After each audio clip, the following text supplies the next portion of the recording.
You are listening to Love and Cold Lava, written by D.N. Leo, narrated by Jessica Lee. She crashed through his ritual lantern at 13,000 feet. Simone Fontaine was supposed to be relaxing before her tenure review. Instead, she's bonded to a furious British billionaire and his 7-year-old daughter. Her therapist cat Muffin isn't pleased. Jude Ashford doesn't want a mate. He wants his daughter home, safe and sound. But the infuriating French academic who just ruined his rescue mission might be the only one who can save Sophie, if they don't kill each other first. She's guarded, he's grieving, and they have 6 hours to rescue a child and figure out why the mate bond between them feels like being hit by lightning, one volcano, one accidental claiming, one very opinionated cat. This story is part of Fairy Tales With Fangs, the original shifter romance series where billionaire alphas meet their match, heroines fight back with wit and fire, and talking animal sidekicks steal every scene. If you love paranormal romance with heart, humor, and heat, stories that make you laugh, swoon, and ugly cry in the same episode, you're in the right place. Every story is original. Every story ends with a hard-won happily ever after. And every story features a furry sidekick with way too much personality. This one's for you. Want your story idea featured next? Drop it in the comments. Your trope, your meet-cute, your dream sidekick. I'm listening. Liking, commenting, and subscribing keeps these stories coming. It also helps other shifter romance lovers find their next obsession. So if you know someone who needs a book boyfriend and a magnificent Maine Coon who raps, share the love. This story includes a bonus chapter. Muffin coaches Sophie for a school talent show, walks into furniture over a lady cat, and learns that love makes everyone stupid, even demon negotiating felines. Link in the description and pinned in the first comment. You can find the entire collection at happynovels.com, and look out for the Happy Novels Ultimate Collection, where you can own all the stories in one place. Now let's begin. Chapter 1. The phone burned against Jude Ashford's ear. You have 30 minutes. The voice on the other end carried the flat calm of someone who hurt people professionally. The lantern rises. The signal transmits. Your daughter comes home. Jude's grip tightened on the painted paper cylinder at his feet. The lantern was beautiful, handcrafted, covered in ancient script he couldn't read, worth more than most cars. The rival pack had delivered it this morning with instructions written in blood. Not metaphorically. Actual blood. He hadn't asked whose. I want to speak to her, Jude said, keeping his voice level. Controlled. The voice of a man who ran a billion-dollar empire, not a father whose hands hadn't stopped shaking in 3 days. You'll speak to her when we release her, not before. A soft laugh slithered through the line like silk over broken glass. Non-negotiable. You're dealing with a ritual, not a kidnap and ransom alpha. The title dripped with mockery. Alpha, as if the word meant nothing, as if Sophie meant nothing. 30 minutes, Ashford. A pause. The sound of breathing. Someone else's breathing. Lighter, quicker, younger. Sophie's breathing. They'd put her on the line just long enough for him to hear, not long enough to speak. Light the base. Let it rise. Walk away. If we see anyone else on that ridge, if we detect any interference with the signal, if you deviate from instructions in any way. The voice softened, almost gentle, almost kind. Your daughter has her mother's eyes, doesn't she? Shame if something happened to them. The line went dead. Jude stood motionless on the volcanic ridge, phone pressed to his ear, listening to silence. The caldera stretched below him, ancient, steaming, indifferent to human desperation. Sulfur tinged the air, sharp and mineral hot against his tongue. The afternoon sun caught deposits in the rock, making them glitter like scattered diamonds or scattered bones. Somewhere in this country, in a location he couldn't find, despite every resource at his disposal, his 7-year-old daughter was waiting for him to save her. All he had to do was light a lantern, the acquisition he'd spent 2 years negotiating. The hot spring resort that sat on land his pack had protected for generations. The Kuroyama pack wanted it. It was a piece of land, material, money. He would hand it over willingly, if that was all they wanted. He knew the Kuroyama. Their reputation preceded them like a cold wind, whispers of blood rituals, of ancient hungers, of ambitions that stretched beyond territory into something darker. They wanted more than land. They always wanted more. Now, they had Sophie, and that was all Jude could think about. He crouched beside the lantern and placed his phone on the volcanic stone. His thumb found the audio file they'd sent, unlabeled, 37 seconds long, instructions to play it as the lantern rose. He pressed play. The sound that emerged made his wolf recoil. A melody, if it could be called that. Haunting, discordant. Notes that seemed to scrape against reality itself, bending the air, making the steam from nearby vents curl away as if repulsed. Words in a language he didn't recognize, older than Japanese, older than anything he'd studied, yearning and hungry and wrong. Jude's hands trembled as he pulled out the ceremonial lighter they'd provided. Black lacquer, cold to the touch despite the volcanic heat. He flicked it to life. The flame caught the treated paper at the base. Fire licked upward, blue tinged at the edges, activating whatever spell the script contained. The lantern shuddered once, a living thing waking, and began to rise. Jude stepped back and watched it climb. 30 minutes. He breathed through his mouth, tasting ash and sulfur. 30 minutes and she comes home. The lantern drifted higher, spinning lazily on thermal currents rising from the caldera. It was almost beautiful, almost peaceful. A paper moon ascending toward something screamed. No, two somethings. One scream was high, panicked, decidedly female. The other was a yowl, deep and resonant and somehow offended, like an opera singer who'd been asked to perform in a dive bar. Jude's head snapped up. A shape plummeted from above, human-sized, flailing, trailing smoke from a failed parachute. It fell directly into the lantern's path with the precision of a guided missile and the grace of a thrown refrigerator. Attached to the shape, by what appeared to be a custom harness strapped to the human's chest, was the largest cat Jude had ever seen. The cat was not pleased. The impact was spectacular. Paper exploded. The wooden frame shattered with a crack like breaking bones. Burning fragments scattered across the ridge like orange confetti, trailing sparks, an ancient script reduced to ash. The woman, definitely a woman, he could see that now, tore through the wreckage and kept coming. Directly at him. Jude tried to move. His feet refused the command. She hit him like a meteor, wrapped in nylon and fur. They went down together, hard, his back slamming against volcanic rock. The air punched out of his lungs. Ribs screamed. Stars burst across his vision. Something landed on his face. Something enormous, fluffy, and making a sound that could only be described as disappointed. Merp! 25 pounds of cat compressed Jude's skull against the ground. Fur filled his mouth, his nose, his entire field of vision, long, luxurious, smelling faintly of expensive shampoo and existential judgment. Get... Jude tried to turn his head. Fur. More fur. Fur in places fur should not be. Off. I'm trying, but you are not my priority, the cat said. Words. Coming from the cat. I have to free my human first. Jude's brain stalled on talking cat, while his lungs stalled on no air. Muffin! The woman's voice cracked with panic somewhere to his left. Muffin, untangle me and get off the man. Relax, Simone. He's not dead. He's breathing directly into my fur, which I find objectionable, but survivable. The cat shifted, somehow becoming heavier. Do you want me to free you first, or get off him first? Because these two actions are mutually exclusive given my current position. Get off my face, Jude shouted into the fur, a grunt from Simone's direction. The sound of fabric tearing, buckles clicking. Get off him, she ordered. Then come help me with this last clip. The cat stepped off. Air rushed back into Jude's lungs, sweet, sulfur-tinged, gloriously cat-free.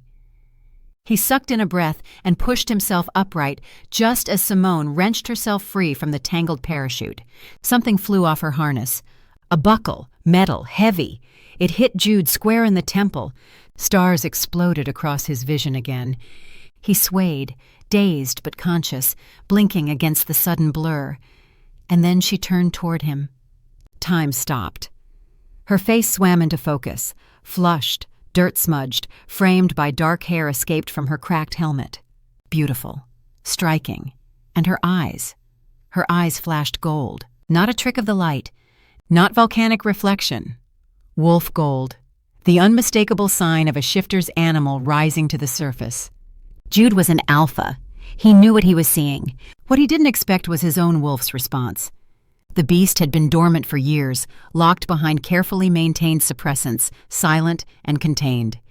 Now it surged forward without warning, a tidal wave of instinct that drowned his rational mind completely. Mate. The word exploded through every nerve. Mate, mine, claim. No, not now, not her. His wolf didn't care.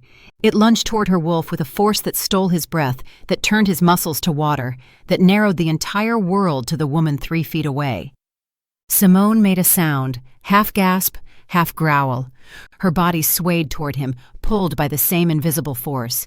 The gold in her eyes blazed brighter.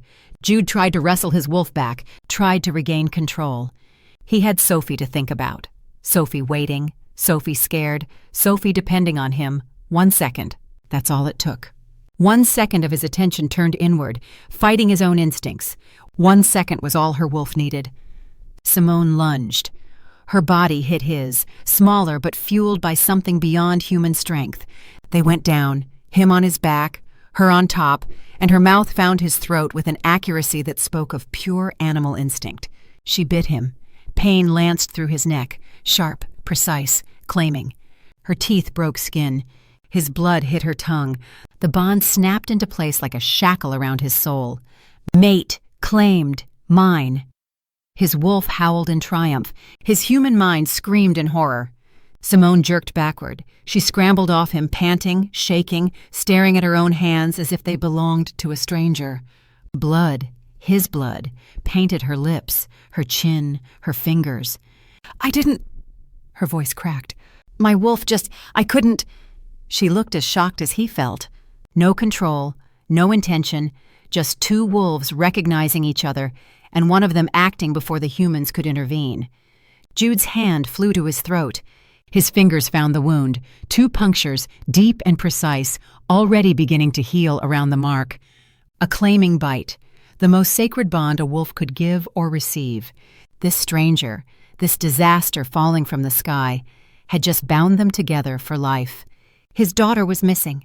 His one chance at rescue had burned to ash. And now this. "Simone." The cat's voice cut through, urgent and low.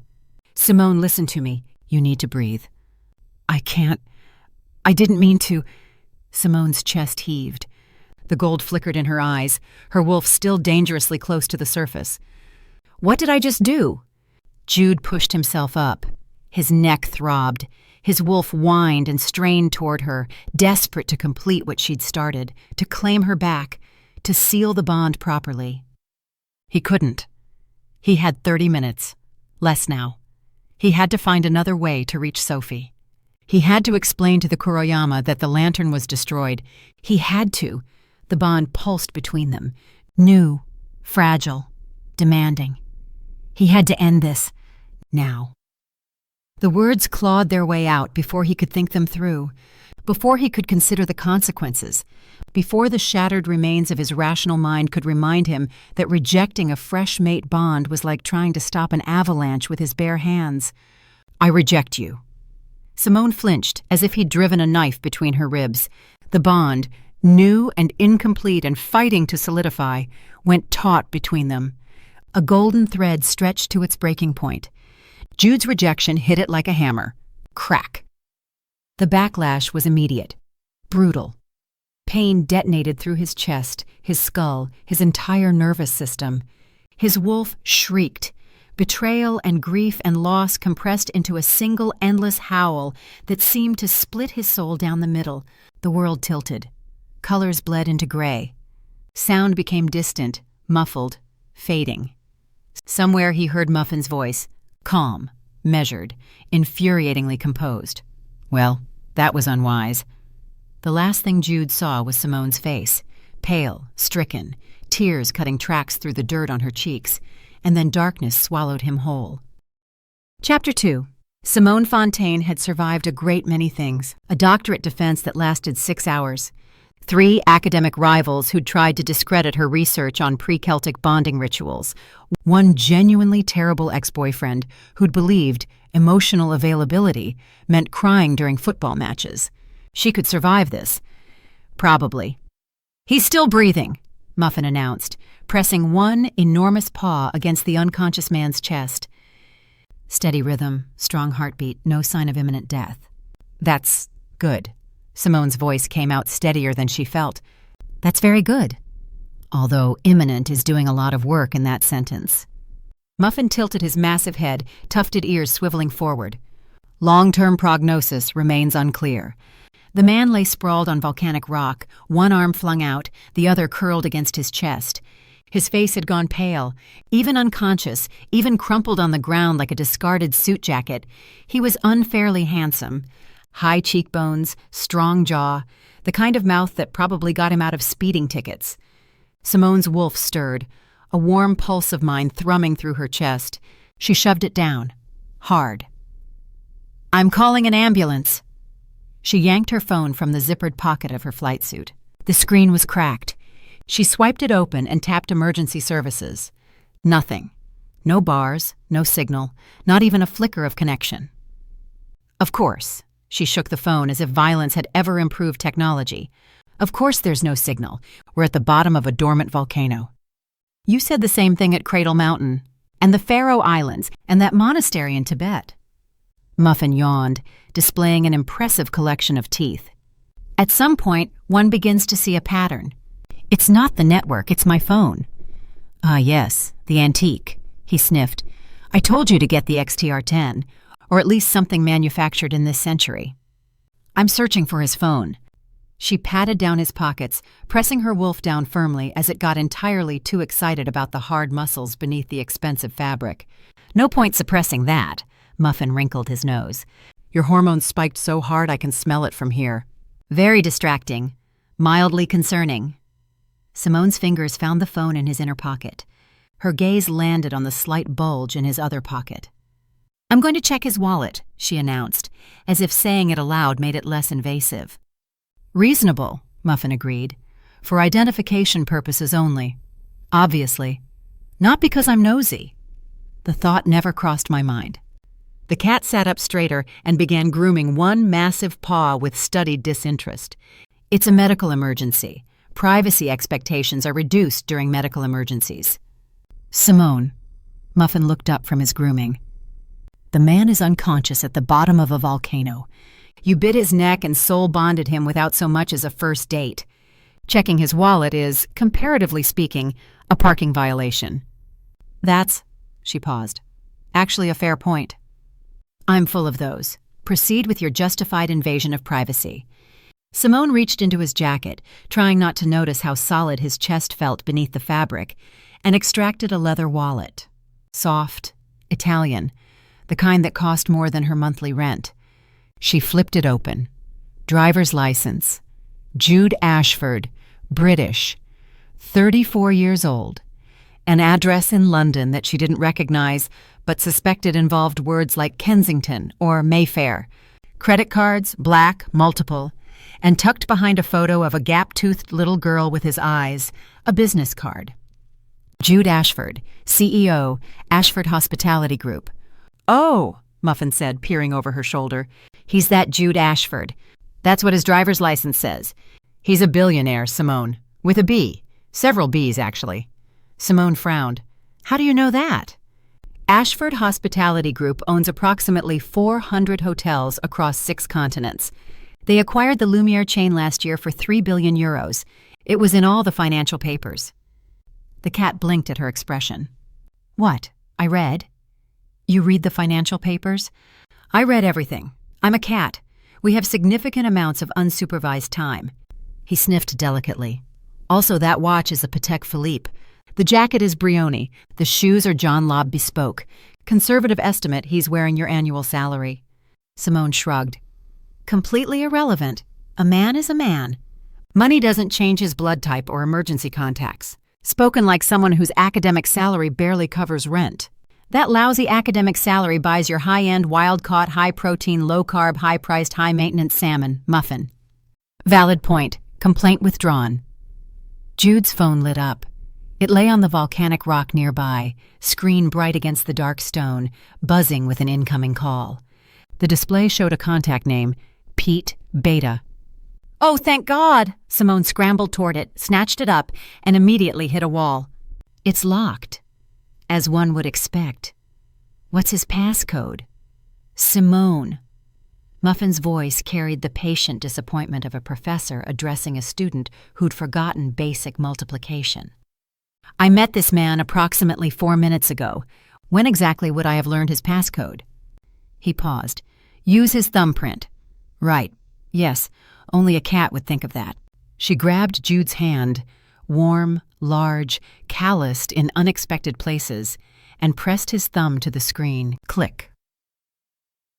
Simone jabbed the accept button and pressed the device to her ear. "Finally!" A male voice, crisp and British, flooded the line. "Jude, where the bloody hell have you been? 2 days without a word. The pack is scrambling, the board is in full crisis mode, the resort acquisition has somehow reversed itself." And Mrs. Patterson rang from the house, absolutely frantic, saying you and Sophie haven't been home in 2 days. The voice sharpened. "Your 7-year-old daughter has this thing called school. If you're having some kind of breakdown, I need to know. I can't help if you won't bloody talk to me." Simone cleared her throat. The voice stopped. "This isn't Jude," she said. Silence, long enough that she checked to make sure the call hadn't dropped. "Who is this?" The warmth had vanished completely, replaced by something cold and dangerous. "Why do you have Jude's phone? If you've hurt him..." "I haven't hurt him. Much. Intentionally. My name is Simone Fontaine. I'm a researcher from the Université Sorbonne Nouvelle. There's been an incident." "What kind of incident? Where's Jude?" "He's unconscious. We're at a volcanic site. I don't know exactly where. The tourism company arranged transport." Static crackled across the line. "Hello?" Simone pressed the phone harder against her ear. "Pete, can you hear me?" "Breaking up." His voice fractured, syllables dropping into silence. "Location, send..." "I don't know the location. The signal..." The screen went black. Simone stared at it, tapped it, shook it, as if that had ever helped anything in the history of technology. Dead. Battery completely drained. "Well," Muffin said, "that was productive." "Shut up, Muffin." "At least we know he and his daughter haven't been home in 2 days. The resort deal mysteriously reversed. He's here lighting a lantern at the bottom of a volcano." The cat's tail flicked thoughtfully. "So where exactly is his 7-year-old daughter?" The question hung in the sulphurous air. Simone looked at the scattered debris. Burned paper, shattered wood, fragments of ancient script reduced mostly to ash, but not entirely.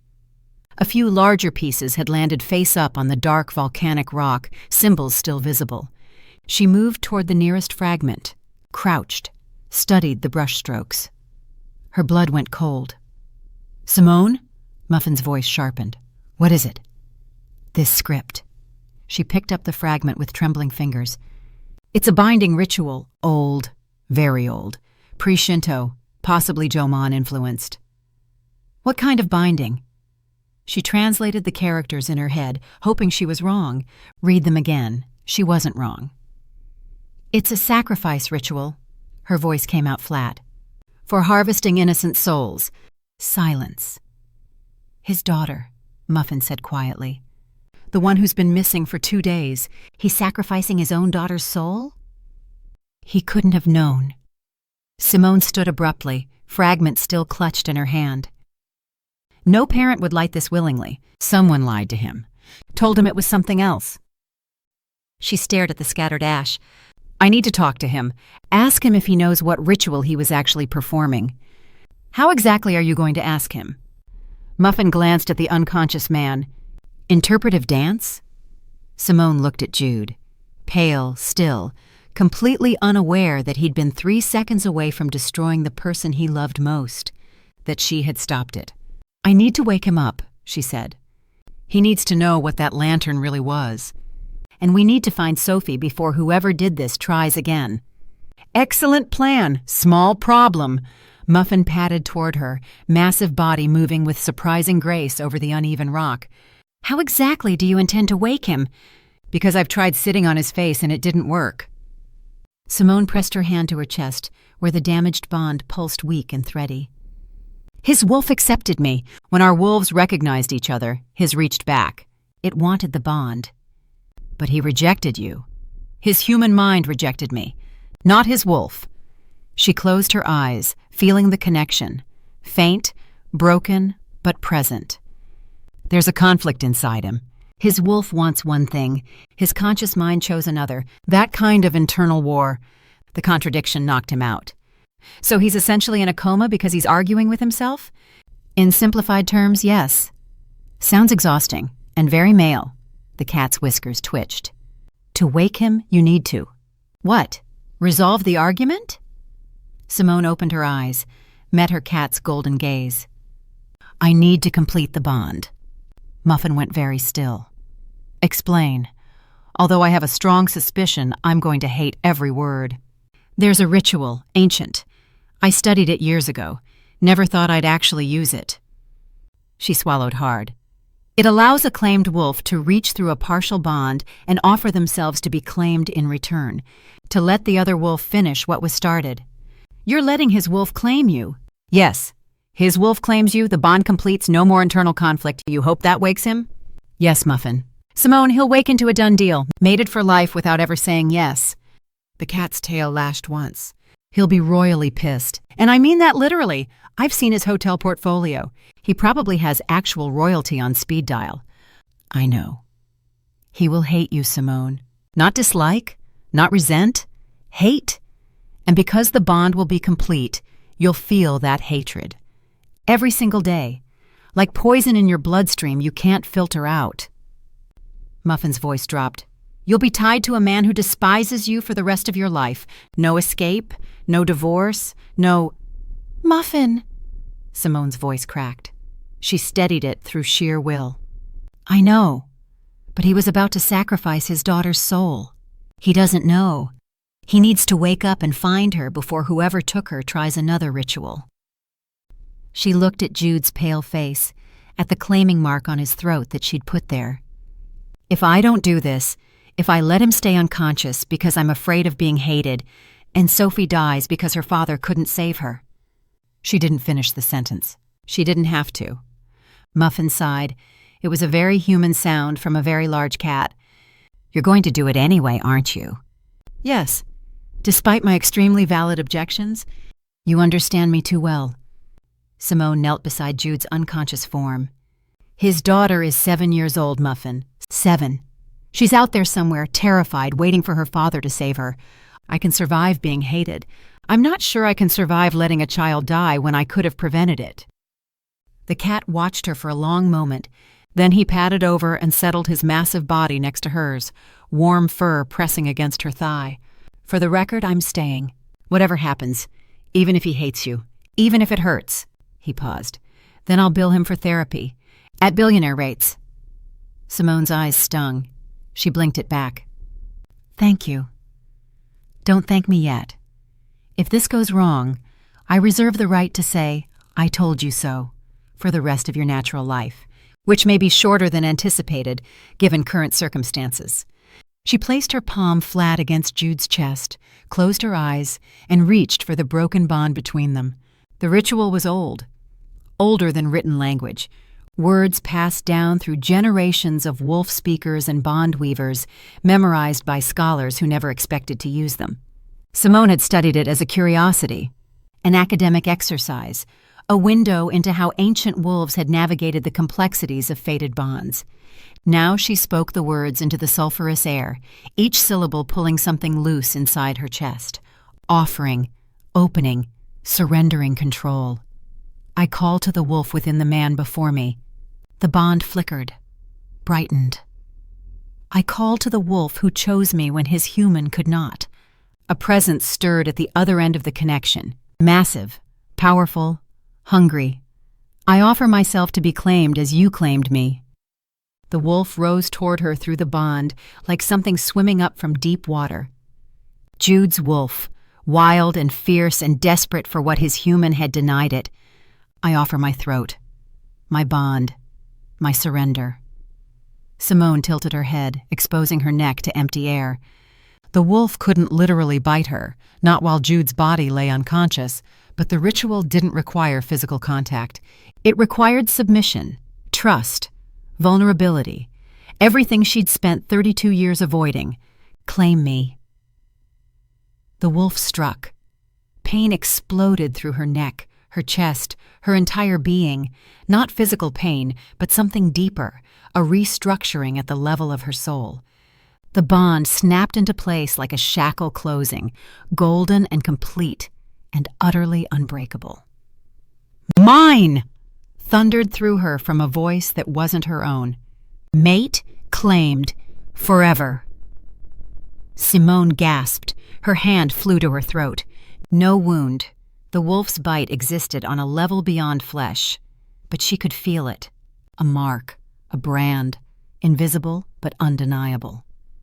She belonged to Jude Ashford now, whether he wanted her or not. The bond thrummed between them, whole and healthy, both ends anchored tight. She could feel his heartbeat as if it were her own. His pain, his fear, the vast ocean of love he held for his daughter, and beneath it, fury, rising fast. Jude's eyes flew open. They locked onto hers, blue, blazing, absolutely murderous, and Simone knew with perfect clarity that Muffin had been right. He was never going to forgive her. Chapter 3. Jude Ashford woke to fury, not at the woman kneeling beside him, the one with dark hair stained gray with volcanic ash, a fragment of lantern paper caught in her collar, his blood still drying on her lips. Not at the enormous cat watching him with an expression of clinical interest, like a researcher observing a particularly volatile lab specimen. He was angry at himself, all his money, all his power, all the resources of a billion-dollar empire. And here he was, flat on volcanic rock, while his daughter waited for a rescue that might never come.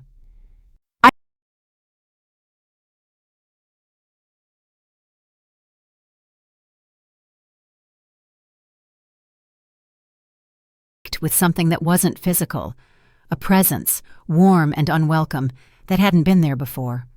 Her. She was in him now, part of his soul's architecture without his permission. He shoved that violation aside. Later. He'd deal with it later. "Your daughter," she said quickly. "The lantern was a trap. It wasn't a ransom. It was a sacrifice ritual. Someone was trying to make you destroy Sophie's soul." "Come again?" She blinked. "Did you know lighting the lantern was a ritual?" Jude climbed to his feet, ignoring the way the world tilted. Sulfur burned his throat with each breath. "I suspected." He looked down at her. "But they had Sophie. What choice did I have?" The ground steadied beneath him. His voice did not. "Now you're telling me the ritual isn't just about claiming power from this land. It would have sacrificed my daughter's soul?" "Yes." Her voice softened. "But it wouldn't have killed her physically. They won't hurt her until they get the power. She's safe. For now." He shook his head, the motion sharp. "She has alpha blood. Her soul means her wolf. Her identity. Her entire future." His hands curled into fists at his sides. "And I was 3 seconds from destroying all of it." He stopped, couldn't breathe around the weight of that truth. Then he saw the same pain reflected in the woman's eyes. Felt it echo through something raw and new in his chest. Right, she'd bound them. They were soulmates now. She felt what he felt, through the bond, whether he wanted it or not. "Jude Ashford," he said. Introductions seemed absurd, but his mother had raised him with manners. Simone Fontaine." He nodded. "Sorry for the pain. Whatever I'm feeling, you're feeling it too." "It's manageable." It wasn't. He could tell through the bond, but she was trying to spare him the guilt. "You're not blaming me?" she asked. "For what I did?" He better not. The cat's fur bristled, making him look even more enormous. "To wake you so you could save your daughter, she risked suffering your hatred through the bond for the rest of her life. And if you for 1 second blame her for that, I swear to the ancient cat gods I will shed on every suit you own. I will knock your most expensive possessions off the highest shelves. I will sit on your laptop during every important video call and refuse to move." "Those are very specific threats," Jude said. "I've had time to prepare them. I'm a planner." Jude turned back to Simone. "How confident are you about the rituals, about what they'll do next?" The cat answered before she could. "Simone has a PhD and reads dead languages for fun. I have 9 lives, years of ancestral memory, and can communicate with beings your species doesn't know exist." His whiskers twitched. "On a scale of 1 to 10, our confidence level is publish in a peer-reviewed journal and await the accolades." Jude looked at the cat. The cat looked back. "You talk," Jude said. "A lot. Earlier I thought I was hallucinating." "Not at all. I'm the real deal." Muffin sat back on his haunches, tail curling primly around his paws. "I speak human and animal. I read ancient text from spirit animals, the kind your species can't even perceive. That's why Simone needs me for her research." His whiskers twitched. "But while I work free and unlimited for her, I charge billionaire rates for outside consultations." Jude raised an eyebrow at Simone. "I assume I need both your expertise and the cat's to help my daughter?" "The cat has a name." Muffin's tail flicked with irritation. "It's Muffin, which is unfortunate, but that's a long story." "And yes," Simone said, standing and brushing ash from her knees, "you'll need us both." She pushed hair back from her face, leaving a gray streak across her forehead. "You for the muscles, me for ancient texts and ritual interpretation. Muffin for animal communication and spirit writing." "I can contribute more than muscles," Jude said dryly. "Conservative estimate based on time constraints and known capabilities." "She's an academic," Muffin explained. "If you question her methodology, she'll start mapping patterns and testing hypotheses, and we'll be here until Sophie graduates university. My advice? Take what we say at face value. Save the peer review for later." Jude nodded. "Fine, what's the plan? I have a gun in my car." "Guns won't help." Simone straightened, and something shifted in her posture. The nervous energy faded, replaced by focused intensity. This was her territory. She moved toward the scattered debris, crouching beside a larger fragment. Her fingers traced the charred symbols with surprising tenderness, like greeting an old friend. "This script is pre-Shinto, with Joman influences, very old, very rare." She looked up at him. "This ritual is designed to harvest innocent souls, to extract the essence of purity and feed it into a ley line convergence." "A what?" "The ground we're standing on." She pressed her palm flat against the volcanic rock. Heat radiated through the stone, ancient and patient. "This isn't just a dormant volcano, it's a nexus, where multiple ley lines intersect, creating a massive reservoir of natural power." The fading sunlight caught the intelligence in her eyes, sharp, certain. If someone completed this ritual here, fed an innocent soul into the convergence, they'd gain access to that entire reservoir, more magical power than any wolf has wielded in centuries. Muffin padded closer, massive body surprisingly graceful on the uneven rock. "The good news is they won't physically hurt Sophie until they've gotten the power. They need her soul pristine, undamaged." His tail swished. "They'll try to keep her happy. Favorite sweets, cartoons, maybe a kitten to bond with." He paused meaningfully. "That's where I come in. Imagine my cat eyes winking." "She's a dog person," Jude muttered. "Not too late to change. I'm extremely convincing." Muffin's whiskers drooped with genuine offense. "How do we find her?" Jude scanned the ridge, the scattered debris, steam curling from volcanic vents like ghostly fingers. "We don't know where they are." "They'll come here." Simone gathered more lantern fragments, piecing them together on dark rock like a macabre puzzle. "You didn't complete the ritual. They'll have to do it themselves now, a weaker version, but still viable." She frowned at a charred piece. "They'll need to complete it soon." "How soon?" Simone concentrated on the text, lips moving silently. Jude crouched beside her, gathering fragments, pushing them toward her careful hands. The bond hummed between them, her focus bleeding into him, his urgency bleeding into her. Muffin had gone still, golden eyes fixed on what looked like blank paper. "Animal symbols," he said quietly. "Here, invisible to human eyes." His paw traced patterns Jude couldn't see. If the soul extraction isn't performed by direct bloodline, meaning they can't get you to do it, they must complete it before the moon rises into the dragon's eye. Simone's head snapped up. The dragon's eye? An astronomical alignment, the moon passing through a specific constellation. She closed her eyes, calculating. Tonight, before the moon reaches its apex. Her eyes opened. We have maybe 6 hours. Then we move now. Jude rose. But I have terms and conditions, Muffin said. Now is not the time, Muffin. Simone's voice sharpened. I'll buy you whatever you want. This isn't about salmon. The cat's eyes flashed gold, and for a moment he didn't look like an oversized house pet. He looked ancient, powerful, deadly serious. Jude Ashford, I have terms. If you don't agree, I don't move. Jude met that golden gaze. Name them. After we rescue Sophie, after she's safe, if you find you cannot love Simone the way a true soulmate should. Muffin's tail lashed once. You sever yourself from your wolf, permanently, so she doesn't spend 60 years drowning in your indifference. Muffin! Simone went pale. You can't— I'm speaking. For you, because you won't speak for yourself. The cat's eyes stayed locked on Jude. You're too good a person, Simone. You get taken advantage of. Remember when that parasite in your faculty stole your research? You didn't report him because he has a family to feed. Muffin's whiskers bristled. He didn't need your tenure to feed his family. His wife wears silk. His 3 children have 97 Barbies between them. That's oddly specific, Jude said. I had unsupervised access to his home office. I'm thorough. The cat's tail curled tighter. My point stands. Simone sacrifices herself for everyone and asks nothing in return. So I'm asking for her. Love her properly or let her go cleanly. Those are the only acceptable options.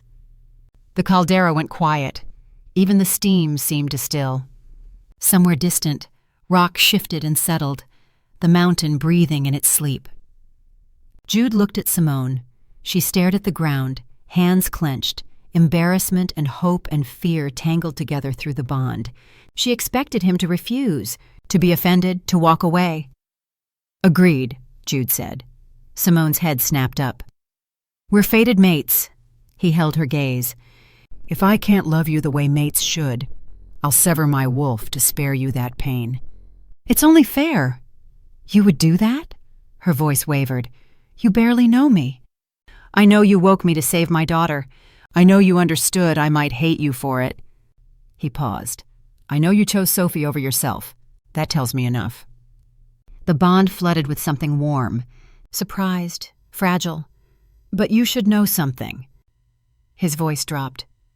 The romantic love I had, the all-consuming kind, that was in my 20s. For Sophie's mother. Wind stirred the ash around their feet.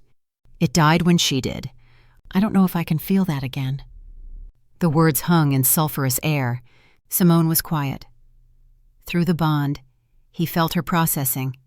Not disappointment, recalibration. Then we try, she said finally. After Sophie is safe, we give it an honest effort. Her chin lifted.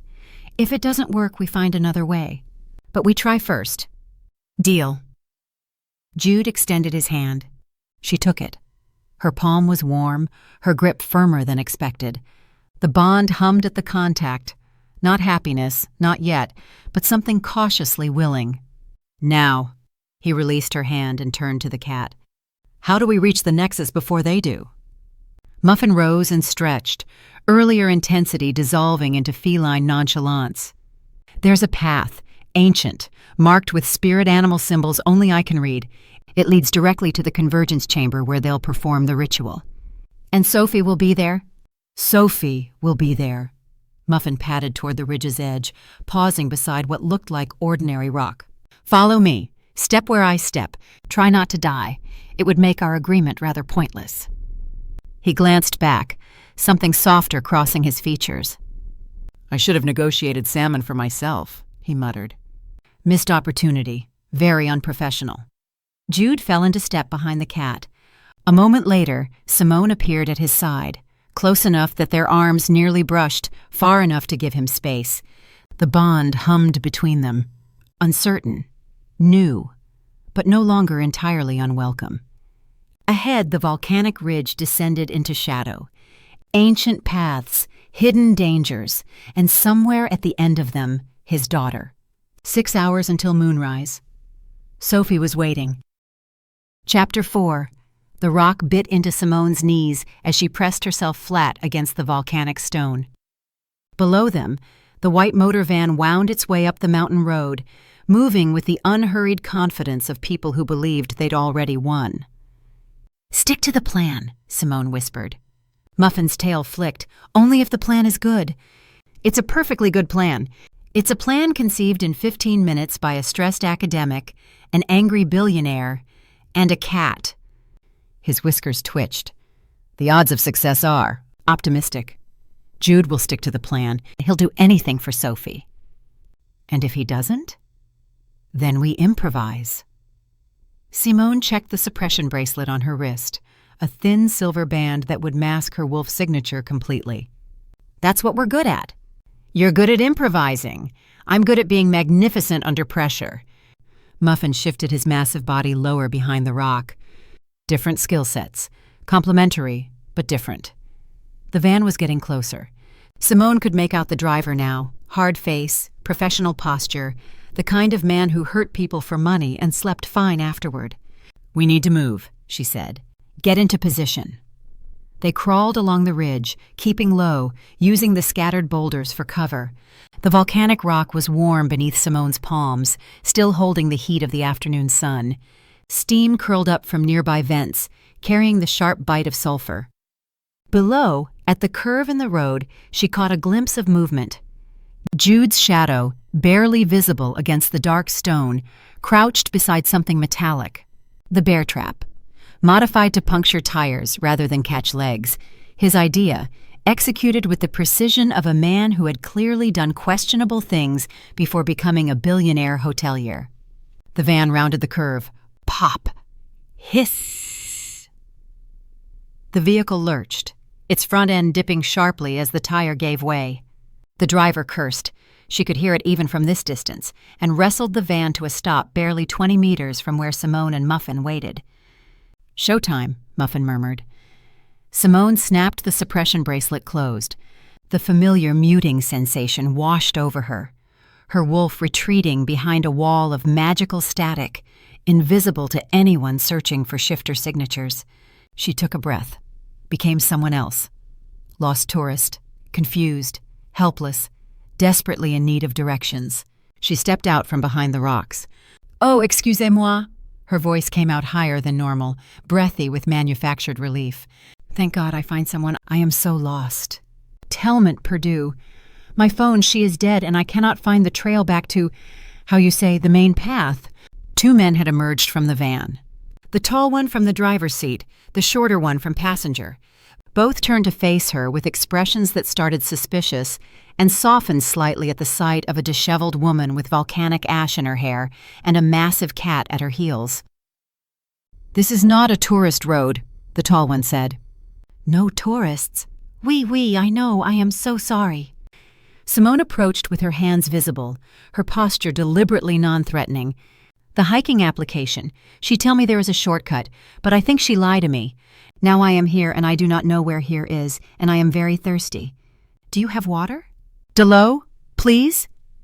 The men exchanged glances. While they were deciding whether she was a threat or merely an annoyance, Muffin began his approach. He sauntered toward the van with the casual confidence of a cat who had never known rejection. His enormous fluffy body moved with surprising grace, tail held high, whiskers arranged at a fetching angle. The window. Sophie's face pressed against it from inside, watching the commotion with mild curiosity. Simone's heart clenched. She could see the spell on the child, a faint shimmer around her edges, the telltale signs of magical influence. A happy spell, mild, designed to keep her compliant, content, unquestioning. Sophie wasn't frightened because Sophie had been made incapable of fear. It was sophisticated work, subtle, the kind of magic that didn't damage the soul it was protecting, because they needed that soul pristine. "The main trail is 3 kilometers back," the shorter man was saying. "You need to turn around." 3 kilomètres? Simone pressed a hand to her chest. "But I have been walking for hours. Please, just some water. I feel, how you say, faint." At the van, Muffin had reached Sophie's window. He sat directly beneath it and looked up with enormous, soulful eyes. Sophie looked down. No reaction. Muffin tried a different approach. He rose onto his hind legs, pressing his front paws against the van's door, and meowed. A long, plaintive sound. The cry of a cat who had never known love. Sophie watched with polite disinterest. Muffin's ears flattened slightly. He dropped back to all fours and began his performance routine. The catalog model poses that usually had humans melting within seconds. The elegant paw lick, the fetching ear sweep, the perfectly curled tail. Sophie yawned. Dog person, Simone thought grimly. Jude was right. Fine. The tall man had apparently decided she wasn't worth killing. Victor, get her some water. Then she leaves. The shorter man, Victor, moved toward the van's rear compartment. Muffin tried increasingly desperate tactics, rolling onto his back, presenting his magnificent belly, making the chirping sounds that usually had children squealing with delight. Sophie turned away from the window to examine her fingernails. Simone was running out of excuses. "Your vehicle," she said, gesturing at the flat tire. "She is broken, no? This is very bad. On this mountain with the steam in the rocks. Very dangerous. Do you need help? We don't need help." The tall man's patience was visibly fraying. "Take your water and go." Muffin caught Simone's eye. "Nothing's working," his expression said. "She's immune to cat charm. This is unprecedented. This is insulting." "Do something," Simone's expression replied. Muffin's whiskers bristled. Then very slowly, a look of determination crossed his feline features. He began to move, not walking, not trotting, rapping, moving, his paws hitting the ground in a distinct rhythm, his body swaying, his tail swishing like a metronome. Then he started making sounds. Meow, meow, meow, meow, meow, meow. "Oh no. Yo, Sophie, Sophie." Muffin's rhythm was surprisingly solid. His paws tapped the volcanic rock in time with his words. Look at me. I'm a cat and I'm funny." The tall man stared. "What the?" "I got fur. I got fluff. I got moves that are tough." Muffin added a spin, his enormous body rotating with unexpected agility. "Dogs are cool, but cats rule. If you disagree, you're a fool." Inside the van, Sophie's head snapped around. "Hit me with your best meow! Meow!" Muffin struck a pose, front paws up, tail curved dramatically. "Hit me with your best meow! Meow!" Sophie's face transformed. The glassy compliance of the happy spell cracked, replaced by something bright and delighted and genuinely present. She started bouncing. Uh-huh. Muffin nodded along, encouraging her. "That's right, little angel. Show me what you got." Sophie pressed her palms against the window and began moving her shoulders. Left, right, matching Muffin's rhythm with surprisingly good timing. "Wave your hands in the air," Muffin rapped, waving his paws. "Like you just don't care." Sophie waved her hands. "Angel in a van. Angel has a fan. Angel has to be free. Everybody say hey." "Hey!" Sophie shouted, muffled through the glass. "Everybody say ho." "Ho! Is that cat rapping?" Victor had returned with the water bottle, which he was now holding limply at his side. "Cats don't rap." "That one does," the tall man said flatly. "Now lean to the left." Muffin leaned. Sophie leaned. "Now lean to the right." They leaned together, perfectly synchronized. "Now spin it around and hold on tight." Sophie spun in her seat, giggling furiously. "Muffin in the house, MUFF." The cat dropped into what could only be described as a feline breakdance move, front legs splayed, back legs kicking. Fluffy and magnificent, put the haters to rest. Sophie was laughing so hard she was crying. "Okay." The tall man rubbed his temples. "Okay, this is officially the strangest thing I've ever seen." "You got your water. You and your cat. Go," Victor said. She took the water bottle from Victor's unresisting hand. "Thank you for the water. And sorry about my cat. He loves children and he is very dramatique." She moved toward Muffin, who was now doing something that looked disturbingly like the worm. "Come, Muffin, we are leaving." Muffin broke off his performance with obvious reluctance. At the window, Sophie's face crumpled. "No!" Her voice came through the glass, high and desperate. "Don't take the kitty! I want the kitty!" The men's heads snapped toward the van. "Please!" Sophie's tears were flowing now, real tears, breaking through the happy spell's numbing influence. "He's my friend! We were dancing! Don't make him go!" The tall man's face went pale. The soul needs to stay pure, Simone could practically see him thinking. Happy, undamaged. If she starts crying, if she gets genuinely upset, wait. He held up a hand to Simone. "Just wait, let's not be hasty." "I really should go." "No." Victor was already moving toward the van, his voice pitched high with barely concealed panic. "Stay, please. Let the kid play with your cat for a bit. He glanced at his partner. "We'll pay you, whatever you want." "I don't want money." "Then what? Name it. Food? A ride somewhere?" Victor's smile was strained. "Anything. Just keep the kid happy." Simone pretended to consider. "Well, I am hungry. If you have food in the van..." "Great. Perfect. Victor, get her whatever we have." "But Muffin, my cat, he cannot go inside."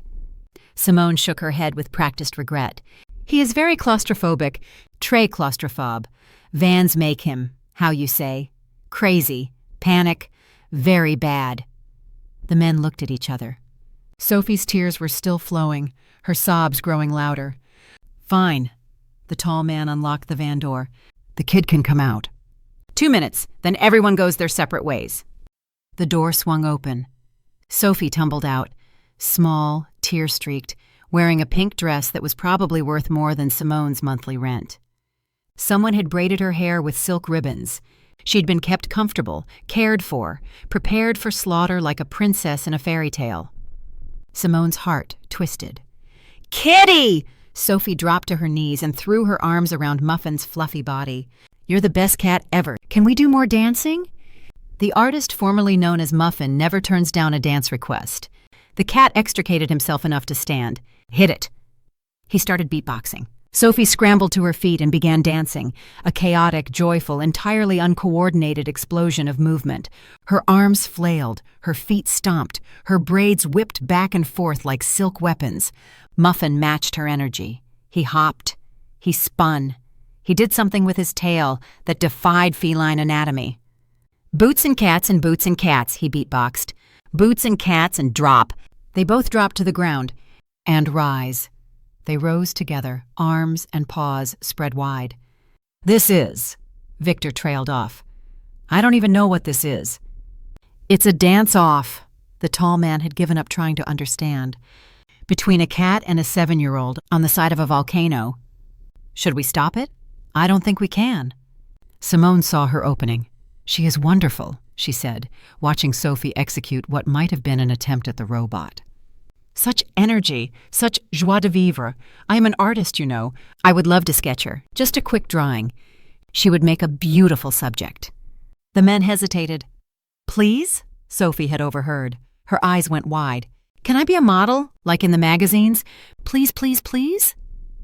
The happy spell was completely gone now. This was pure Sophie. Bright, demanding, wrapping adults around her finger with the ease of long practice. She's her father's daughter, Simone thought. Thank God. 5 minutes. The tall man's voice was resigned. "Then we have to go." "Magnifique." Simone pulled a small notebook from her pocket. "Emergency supplies, always carried, finally useful."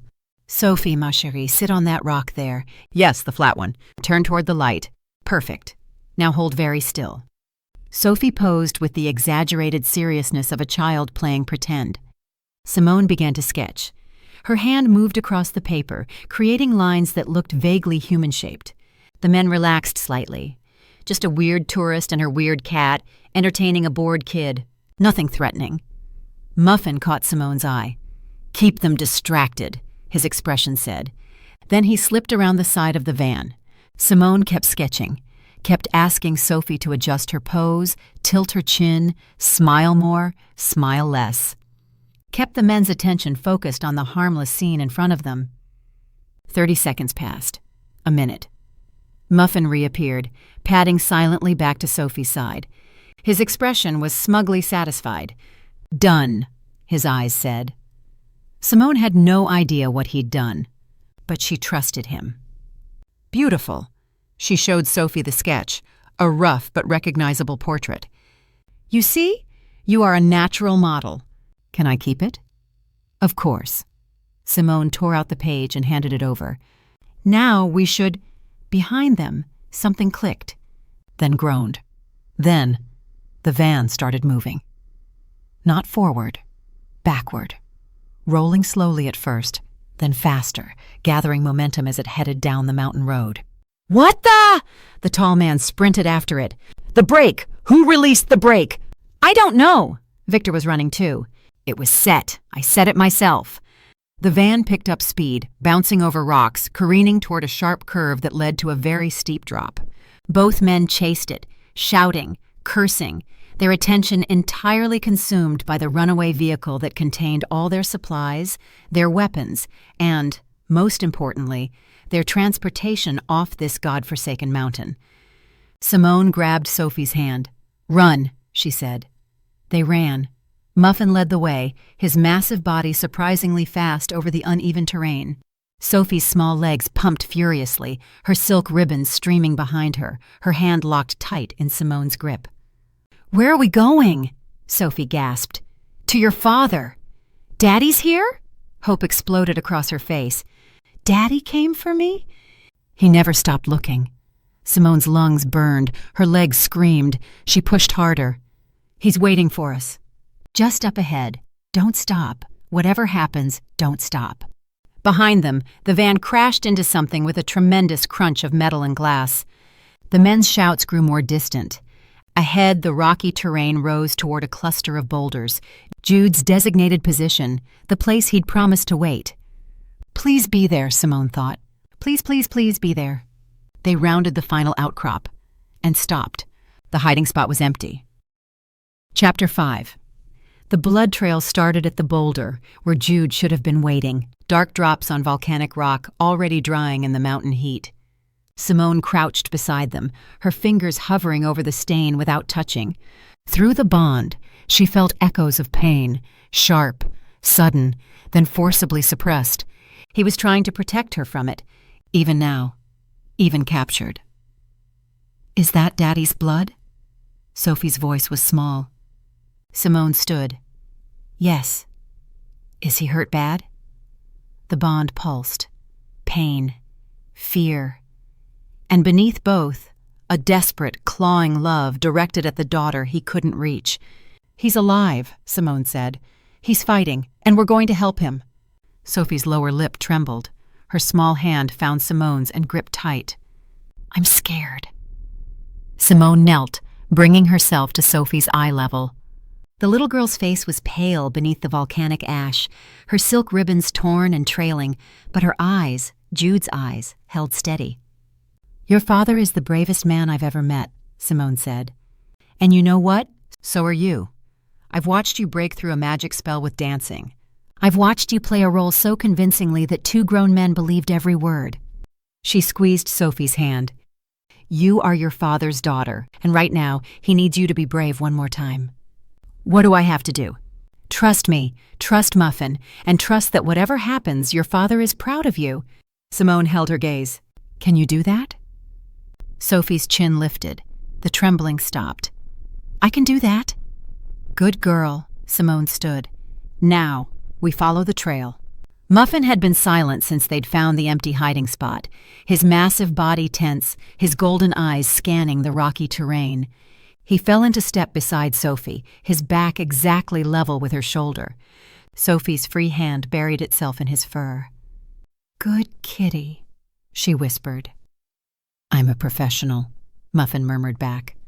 "But thank you." They climbed. The blood trail led upward, toward the nexus point Simone had identified earlier. Steam curled from vents in the rock, thick with sulfur, making her eyes water. The temperature rose with each step, volcanic heat radiating from stone that had been cooling for millennia, but never quite went cold. The bond pulled her forward like a thread tied to her sternum. Jude was close, in pain, waiting. "Hold on," she thought at him, hoping he could feel it. We're coming. The path opened onto a natural amphitheater carved into the mountainside. Ancient stone formations ringed the space in a precise circle. The nexus point. Ley lines converging, power humming beneath the surface like a second heartbeat, and in the center, bound to a flat slab of obsidian, lay Jude. He wasn't tied with ropes. No physical restraints held him to the stone. But his body was rigid, frozen, muscles straining against invisible bonds. His face was gray with pain. His shirt was torn, revealing a wound on his chest that glowed faintly with dark magic, the source of the blood trail. His eyes found Sophie, then found Simone. The bond flooded with emotion, relief, fear, desperate warning. "Get her out of here! Run! Don't— Ah!" The voice came from the shadows at the edge of the amphitheater. The final piece arrives. The magician stepped into the fading light. He was older than Simone had expected, thin, weathered, his face lined with decades of accumulated cruelty. But his eyes were sharp, dark and calculating, and utterly devoid of mercy. I wondered how long it would take. He walked toward them with unhurried confidence, his robes brushing the volcanic stone. My men were supposed to bring her directly. When the van rolled down the mountain, I assumed there might be complications. "I'm here to negotiate." Simone kept her voice steady. "The girl for the man. A simple trade. Negotiate?" The magician smiled. It didn't reach his eyes. "There's nothing to negotiate. I want the child. I have the father. You're simply delivering what I need." Sophie pressed closer to Simone's side. Her hand tightened in Muffin's fur. "Sophie is 7 years old." Simone stepped forward, putting herself between the child and the magician. "She doesn't understand what's happening. She asked me to speak for her." She glanced back at Sophie. Sophie's face was carefully blank, innocent, the perfect picture of a frightened child who didn't comprehend the danger she was in. "That's right," Sophie said, her voice trembling just enough. "Simone is my friend. She talks for me." The magician studied her. His eyes lingered on her face, assessing, calculating. Then he dismissed her as irrelevant. "Very well. Speak." He gestured toward Jude's prone form. "Tell me what you want in exchange for what I need. Release him first. Let him walk out of here. Then Sophie will— No?" The word cracked through the air like a whip. "The child stays. The ritual proceeds. And if you're fortunate, I'll let the father watch before I dispose of him." On the obsidian slab, Jude strained against his bonds. A sound escaped his throat. Rage and desperation tangled together. The magician glanced at him with mild annoyance. "Silence!" The dark magic pulsed. Jude's body went rigid, his voice cutting off mid-cry. Simone felt the agony through the bond. Her knees nearly buckled. "Stay calm," she thought at him, pushing through the pain. "Trust me. Trust your daughter. She's more capable than you know." Through the bond, she felt his resistance, his desperate need to protect Sophie, to fight, to do something. Then slowly, painfully, she felt him let go. Trust flooded the connection, complete, unconditional. "Whatever you're planning," his thoughts seemed to say, "I'm with you." "What is that?" The magician's voice sharpened. Simone followed his gaze to Muffin, who stood motionless at Sophie's side. "Emotional support," she said, "for the child. She's been through a trauma." The cat comforts her. "A cat!" The magician's lip curled with contempt. "On sacred ground." Muffin said nothing. His golden eyes remained fixed on the stone beneath his paws, his body language radiating nothing but ordinary feline disinterest. "He's just a pet," Sophie said, her voice wobbling. "Please don't take my kitty away. He's all I have left." The magician studied Muffin for a long moment. The cat yawned. "Fine." The magician turned away, apparently satisfied that a house cat posed no threat to his carefully laid plans. "The animal can stay. It won't matter in a few minutes anyway." He gestured toward the edge of the amphitheater. "But first, let me show you what happens to those who interfere with my work." The shadows at the far end of the nexus shifted. Simone's stomach dropped. Two bodies, crumpled on the volcanic rock like discarded puppets. The tall man and Victor, the drivers from the van, staring at nothing with glassy, empty eyes. Sophie made a small sound. Simone squeezed her hand. "This is what awaits those who fail me." The magician's voice was pleasant, conversational. "And those who try to deceive me, do we understand each other?" Simone swallowed the bile rising in her throat. "We understand." "Good." He checked the sky where the moon was beginning to rise above the crater's edge. "It's time.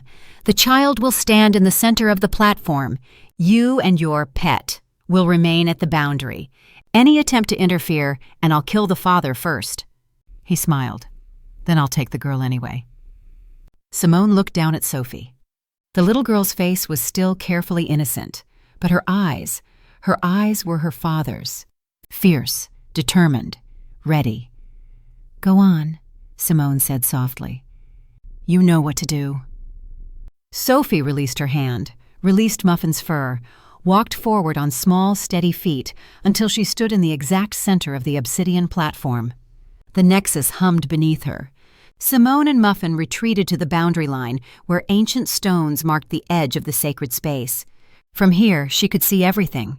Sophie's small form silhouetted against the rising moon, Jude's frozen body on the sacrifice stone, the magician taking his position at the head of the circle. The ritual began. The magician's voice rose in a chant, words older than any language Simone recognized, syllables that scraped against reality like broken glass. The air thickened. The temperature dropped. Dark energy began to gather at the edges of the amphitheater, swirling inward like water circling a drain. Towards Sophie.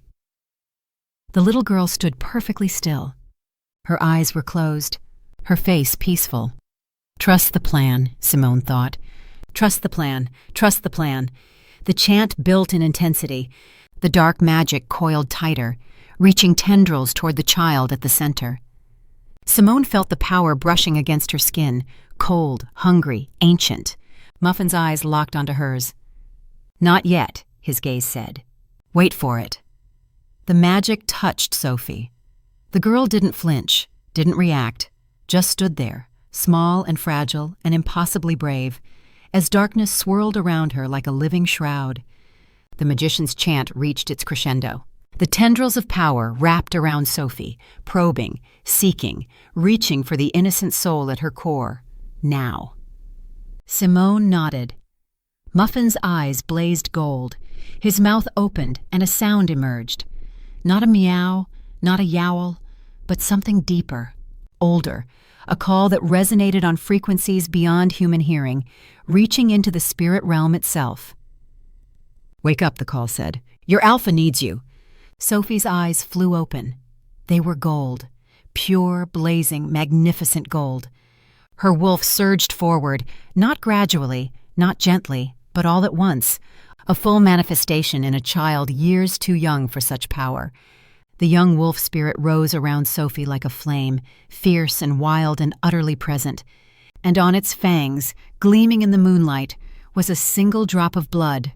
Dark blood, wrong blood, demon blood. The magician's chant faltered. His eyes went wide. "No!" he gasped. "No!" But it was too late. His magic had already reached for Sophie's soul, had already touched the wolf spirit wrapped around her, had already made contact with the contaminated blood. The backlash was instantaneous. Dark energy recoiled like a snake striking its own tail. The magic that had been reaching for Sophie reversed direction, screaming back toward its source with devastating force. The magician flew backward. His body hit the stone wall of the amphitheater with a crack that echoed off the volcanic rock. He crumpled, sliding down the ancient surface, landing in a heap at the base. The bonds holding Jude shattered.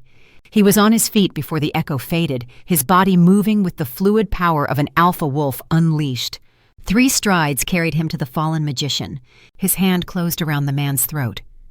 "You took my daughter." Jude's voice was barely human, a growl, a snarl, something primal and merciless. "You were going to sacrifice her." The magician dangled in his grip, pathetic now. Ordinary. His spirit wolf, whatever dark, twisted thing it had been, was gone. Stripped away by the very magic he'd tried to wield. The backlash had taken everything. All that remained was a frail old man, bleeding from the mouth, eyes wide with terror. "Please," he croaked. "Mercy." "Mercy?" Jude's grip tightened. The veins in his arms stood out like cords.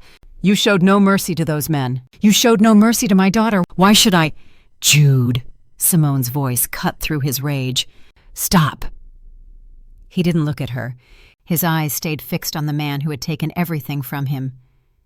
"He deserves to die." "Maybe." Simone moved closer, her footsteps quiet on the sacred stone. "But Sophie is watching, and this is holy ground." She reached out, her fingers brushing his arm, the lightest touch, but the bond amplified it into something more. "The magic already punished him. His wolf is gone. His power is gone. He'll live the rest of his life as exactly what he tried to make others, empty." Jude's jaw worked. The muscles in his arm trembled with the effort of not crushing the throat in his hand. "Daddy?" Sophie's voice, small, uncertain, still glowing faintly gold around the edges. Jude's grip loosened. He dropped the magician like garbage, stepping back, turning toward his daughter with an expression that broke Simone's heart. Love and grief and pride and fear all tangled together. "Sophie," his voice cracked. "Sweetheart, I'm so sorry. Daddy!" Sophie ran to him, throwing herself into his arms, burying her face against his chest. "I was brave." "Was I brave?" "Simone said I was brave." "You were." Jude held her like he would never let go. "You were so brave, the bravest girl in the whole world." Simone watched them, father and daughter, reunited on ancient stone, the remnants of dark magic dissipating around them like morning mist. Behind them, unnoticed, the magician stirred. He was broken, powerless, defeated, but not finished. His hand slipped into his robe. His fingers closed around something small and sharp. Simone saw the movement from the corner of her eye, saw the glint of metal as he drew the knife, a thin, wicked blade coated in something that glistened wetly in the moonlight. Poison. She opened her mouth to scream a warning. Too late. The magician's arm drew back, his eyes fixed on Jude's unprotected back. The knife flew. Chapter 6. The gunshot cracked through the air like thunder. Simone flinched, her body reacting before her mind caught up. Behind her, the shot had come from behind her, the magician's knife spun off course, clattering against volcanic rock 3 feet from Jude's back. The man himself crumpled, a dark bloom spreading across his chest, his eyes wide with surprise as death claimed what the backlash had started. Light flooded the amphitheater, blinding, white. The roar of helicopter engines drowned out the lingering echoes of dark magic. "Jude!" A voice, amplified, British, familiar. "Jude, are you—" The helicopter descended into the caldera, its searchlight sweeping across the ancient stones. Armed figures rappelled down before it even touched ground. A tactical team, professional, moving with the precision of people who had done this many times before. And at their head, a man Simone recognized from a phone call that felt like a lifetime ago. Pete, Jude's beta. The voice that had demanded to know who she was, why she had his alpha's phone, what she had done to him. Pete's rifle was still raised, still trained on the magician's body. He lowered it slowly as Jude stepped into the light, Sophie cradled against his chest. "You got my message," Jude said. "Your very cryptic, extremely alarming message, yes." Pete's voice was tight with relief. "Next time you're being kidnapped by a dark magic cult, perhaps include more details than Nexus Point, Volcano, hurry. I was being magically bound at the time. Details were difficult." Excuses. But Pete's eyes were soft as he looked at Sophie. "She's all right?" Jude's voice caught. "She's alive." The team swept the amphitheater, securing the perimeter, checking the magician's body, definitely dead, and the bodies of the van drivers. Simone stood at the edge of it all, watching the efficient machinery of Jude's world swing into action. Muffin pressed against her leg. "We should go," he murmured. "Not yet." Pete had noticed the cat. His eyebrows climbed toward his hairline. "Is that a Maine Coon?" "His name is Muffin," Sophie said, her voice muffled against Jude's chest. "He can talk, and rap, and dance." Pete looked at Jude. Jude's expression offered no clarification. "Right," Pete said slowly. "Talking, rapping, dancing cat. Completely normal addition to the evening." Muffin's whiskers twitched. "I also read ancient spirit text and negotiate with demons. But we can discuss my resume later." Pete's mouth opened, closed, opened again. "I need a drink," he said finally. "Several drinks, possibly an entire bar." Jude wasn't listening. He had sunk to his knees on the volcanic stone, Sophie still wrapped in his arms, his face buried in her hair. His shoulders shook. Sophie's small hands patted his back. "Daddy? Daddy, it's okay. I'm okay. The cat helped me. And Simone. They saved me." Jude didn't respond, just held her tighter. The silence stretched. Seconds. A minute. Sophie's face began to crumple with worry. "Daddy, you're scaring me. Say something, please say something." Jude pulled back. His face was wet, tears cutting tracks through the volcanic ash and dried blood. His hands cupped Sophie's cheeks, gentle despite their trembling. "I love you," he said. "I love you so much, and I'm so proud of you. And I'm so sorry. I'm so sorry I couldn't—" "It's okay, Daddy." Sophie's voice was firm, certain, far too old for a 7-year-old. "Simone had a plan. I was brave, just like you said." Jude's eyes found Simone over Sophie's head. The bond flooded with emotion, gratitude, relief, love for his daughter. And beneath it all, something darker, something that made Simone's stomach clench. Questions, suspicion, the beginning of a terrible understanding. "Pete." Jude's voice was steady again. Controlled, the alpha reasserting itself. "Take Sophie to the helicopter. Get her warm, get her fed. I need a word with Dr. Fontaine." "Jude, now." Pete hesitated. Then he nodded, holding out his hand to Sophie. "Come on, little one. I've got chocolate bars in my kit. The good kind, Swiss." Sophie looked at Simone, at Muffin, at her father. "You'll come too?" she asked Simone. "After you talk?" Simone's throat tightened. "We'll see." Sophie's face fell, but she took Pete's hand, letting him lead her toward the waiting helicopter. At the edge of the amphitheater, she looked back. "Thank you," she called, "for saving me, for saving Daddy." Then she was gone. The helicopter's engines idled in the distance. The tactical team had moved to the perimeter, giving them space. The moon hung heavy over the caldera, painting everything in silver and shadow. Jude and Simone stood alone among the ancient stones. "Thank you." The words came out rough, scraped raw. "For helping, for risking your life, for saving my daughter when I couldn't." "She saved herself," Simone said. "I just facilitated." "Facilitated." Jude's jaw tightened. "Tell me what you facilitated. Exactly." The bond pulsed between them. He already knew something was wrong. He'd felt Sophie's wolf surge, felt the wrongness in it, the darkness that hadn't been there before. He just needed her to confirm it. "When we realized you'd been taken," Simone began, "we had a choice. Run and hope your people arrived in time, or go after you ourselves. You chose to come after me. Sophie chose. I just agreed with her choice." Simone's hands curled at her sides.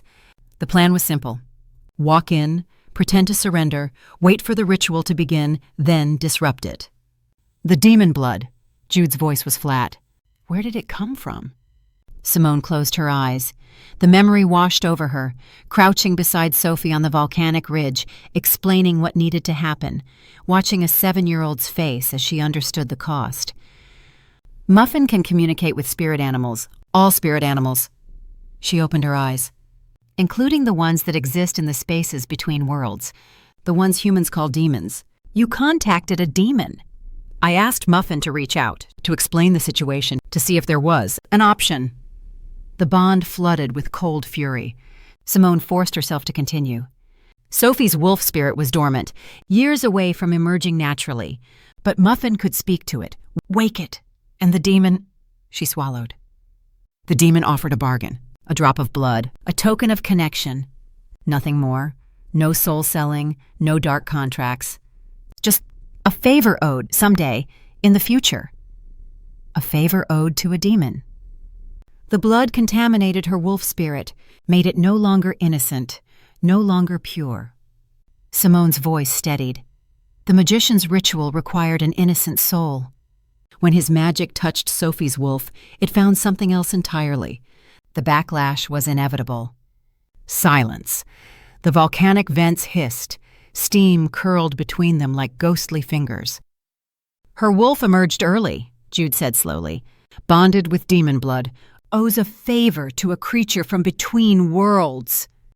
His voice cracked. She's 7 years old. I know. You had no right. The words exploded out of him. No right to convince her, to manipulate a child into making that decision. She's too young. She doesn't understand what she's agreed to, what it will cost her. She understood enough. She understood nothing. Jude stepped closer, his eyes blazing. I made a promise, Simone, to her mother, on her deathbed. I swore I would keep Sophie out of pack politics, give her an innocent life, a normal life. His voice broke.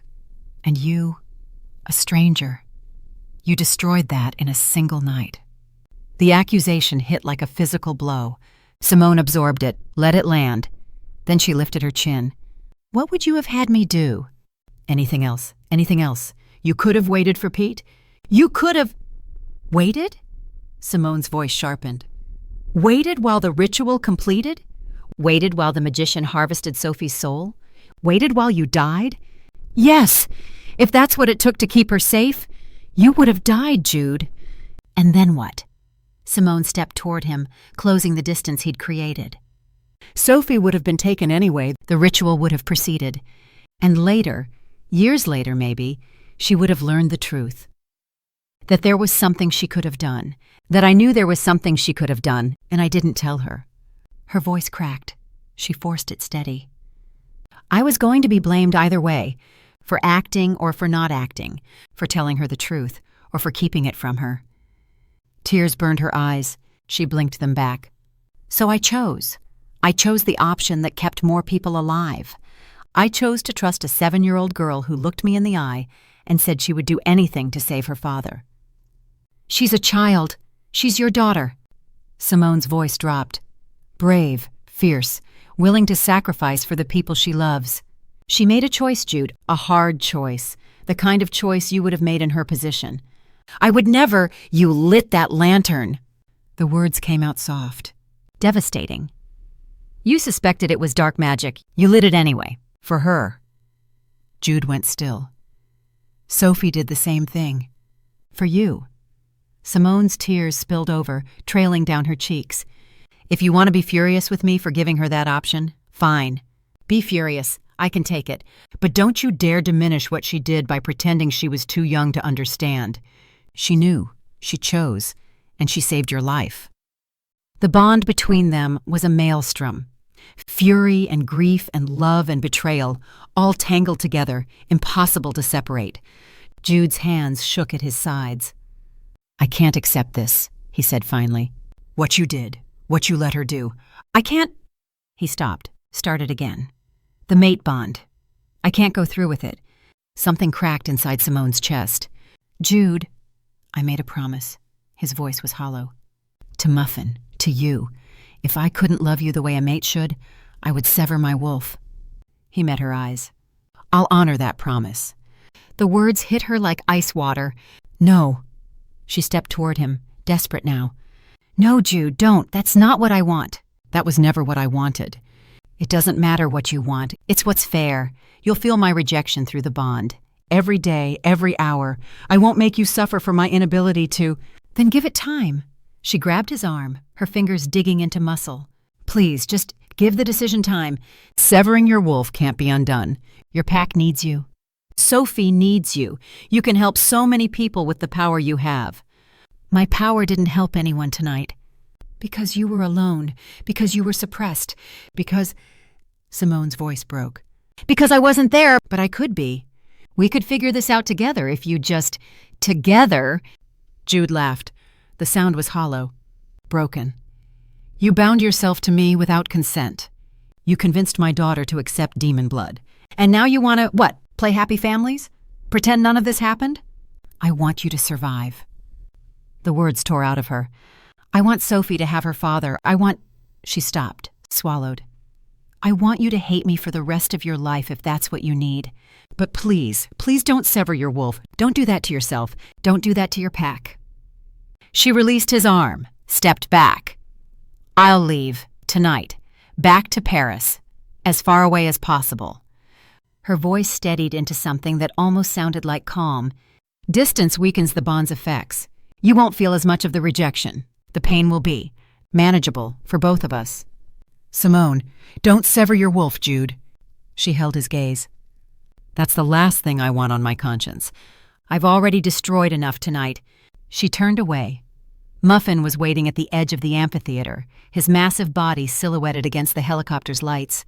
His golden eyes held sorrow, understanding, the quiet grief of someone who had watched this ending approach and been unable to stop it. "We're leaving," Simone said. He fell into step beside her without a word. They walked, one step, another. The volcanic rock crunched beneath their feet. The helicopter's engines roared in the distance. The moon hung heavy and silver overhead, indifferent to the wreckage below. "Simone?" Sophie's voice, high and desperate and confused. Simone kept walking. "Simone, wait! Where are you going?" Small footsteps running. "Muffin! Kitty! Come back! You can't leave! You have to stay! Please!" The bond pulsed with Sophie's distress, with Jude's conflicted anguish, with a 7-year-old's desperate, uncomprehending grief. Simone's heart shattered. She didn't stop. "Muffin!" Sophie's scream echoed off the volcanic walls. "Come back! Please come back!" Muffin made a sound, a small, wounded noise that Simone had never heard from him before. "Don't," she whispered. "Don't look back. Just don't." They walked. The heat of the volcano faded behind them. The ancient stones gave way to volcanic ridge. The helicopter's lights grew distant, then dim, then invisible. Sophie's cries faded last. Long after Simone couldn't hear them anymore, she could still feel them through the bond, a child's heartbreak, sharp and pure and utterly devastating. "I'm sorry," she thought. "I'm sorry. I'm so sorry." The bond offered no absolution. Simone walked on. The darkness swallowed her whole. Chapter 7. 1 week later. Paris. The croissant tasted like cardboard. Simone stared at it, perfectly golden, flaky, fresh from the boulangerie 3 doors down, and felt nothing. She'd eaten half of it out of obligation. The other half sat on her plate, slowly going stale, while morning light streamed through her apartment window. "You should finish that." Muffin was sprawled across the sunny patch on her kitchen floor, his massive body taking up most of the available space. "Wasting food is a character flaw." "I'm not hungry." "You haven't been hungry in a week. You're also not sleeping, not working, not doing anything except sitting in that chair and staring at baked goods like they've personally offended you." "I'm processing." "You're wallowing." The cat's tail flicked. "There's a difference." Simone didn't argue. He was right. She'd been wallowing since the moment they'd left Japan, dragging herself back to Paris on autopilot, unlocking her apartment door, and collapsing into a grief that felt bottomless. The bond was the worst part. She'd hoped distance would help, had told Jude it would. But the mate bond didn't care about geography. It stretched across oceans and continents, carrying his emotions to her like a radio signal she couldn't turn off. The first 3 days had been fury. Pure, blazing, relentless rage that crashed through her in waves, making her gasp, making her curl into herself, making her understand exactly how much he hated her for what she'd done. Then the fury had faded. What replaced it was worse: grief, loneliness, a hollow, aching emptiness that matched the hole in her own chest. And beneath it all, so faint she might have imagined it, something that felt almost like regret. She hadn't imagined it. Last night she'd felt him searching for something. The bond had hummed with frustrated longing, with the desperate need to fill a gap that couldn't be filled. She didn't know what he was looking for. She tried not to hope. "You have mail." Muffin nodded toward the stack of envelopes on her counter. "Official looking?" University seal. I'd have opened it myself, but opposable thumbs remain frustratingly beyond my capabilities. Simone dragged herself out of the chair. Her body felt heavy. Everything felt heavy. The envelope was thick cream paper, embossed with the Université Sorbonne Nouvelle crest. Inside, a single sheet of elegant letterhead. Dr. Fontaine, your presence is requested at a special ceremony in the Grand Amphitheatre this afternoon at 3:00 p.m. The Dean wishes to recognize your contributions to the field of ancient cultural studies. Formal attire required. Regards, Office of Academic Affairs. Simone read it twice. What is it? Muffin had risen, padding over to peer at the letter. I have no idea. She turned the paper over, looking for more information. Nothing. The Dean wants to recognize my contributions? What contributions? I haven't published anything in 2 years. Not since Renaud stole my research. The old wound throbbed. Professor Henri Renaud, with his silk ties and his smug smile and his 3 children with their 97 Barbies. He'd taken her breakthrough work on pre-Celtic bonding rituals, published it under his own name, and used the acclaim to secure the tenure position she'd been promised. She'd said nothing, done nothing. Let him have it because fighting seemed pointless, and she was tired, and what did academic recognition matter anyway? Interesting timing, Muffin said slowly. What do you mean? Nothing. His whiskers twitched. You should go. Wear something nice. The blue dress, the one that makes you look like a competent professional instead of a heartbroken disaster. Thanks for that. I'm here to help. The Grand Amphitheatre was packed. Simone stood at the entrance, frozen, taking in the rows of filled seats, the clusters of faculty in formal academic regalia, the television cameras positioned at strategic angles. Television cameras! Muffin, she hissed. What is this? The cat was tucked against her side, his massive body drawing curious glances from passing academics. He'd insisted on coming. She hadn't had the energy to argue. It appears to be a ceremony, he said innocently, as advertised. There are cameras. Yes, strange. One might almost think something newsworthy was about to happen. Before she could respond, a young woman in a university blazer appeared at her elbow. Dr. Fontaine? Wonderful. You're expected. Please, follow me. Expected where? I don't understand what's... All will be explained. This way, please. The woman led her down the center aisle, past rows of seated colleagues who turned to watch her pass. Simone's skin prickled with self-consciousness. She recognized faces. Fellow researchers, department heads, the assistant who'd helped her organize her early fieldwork. And there, in the front row, wearing full academic regalia and an expression of barely concealed fury, Professor Henri Renaud. His face was red. His hands were clenched in his lap. He looked like a man who had swallowed something deeply unpleasant and was being forced to smile about it. What the hell is going on? The young woman deposited Simone in a reserved seat near the front. Not next to Renaud, thank God, but close enough to see the vein throbbing in his temple. Muffin settled at her feet, his golden eyes fixed on Renaud with an expression of pure, predatory satisfaction. Muffin, Simone whispered, do you know something? I know many things. I'm extraordinarily well informed. His tail curled around his paws. Watch the stage. This should be entertaining. The Dean of Academic Affairs stepped up to the podium. A distinguished woman in her 60s, silver-haired, commanding. The crowd fell silent. Good afternoon. Thank you all for joining us for this special announcement. She smiled. Today we gather to recognize an extraordinary contribution to our university's legacy, and to right a wrong that has gone unaddressed for far too long. Simone's heart began to pound. 2 years ago, groundbreaking research on pre-Celtic bonding rituals was published to international acclaim. That research has since been cited over 300 times, taught in universities worldwide, and fundamentally reshaped our understanding of ancient European cultural practices. The dean's expression hardened almost imperceptibly. That research was credited to Professor Henri Renaud. A murmur rippled through the crowd. Renaud's face went from red to purple.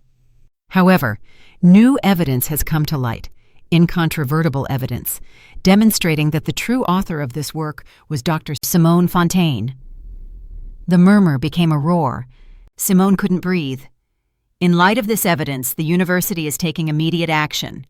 Professor Renault's publication will be formally retracted and reattributed to Dr. Fontaine. Additionally, Professor Renault will be stripped of the tenure position he obtained through this fraudulent claim. Renault was on his feet now, his voice high with outrage. This is ridiculous. I demand to know who provided this so-called evidence. The evidence was provided by the Ashford Foundation. The dean's voice cut through his protests like a blade, along with a rather generous donation establishing a new endowed chair in ancient cultural studies.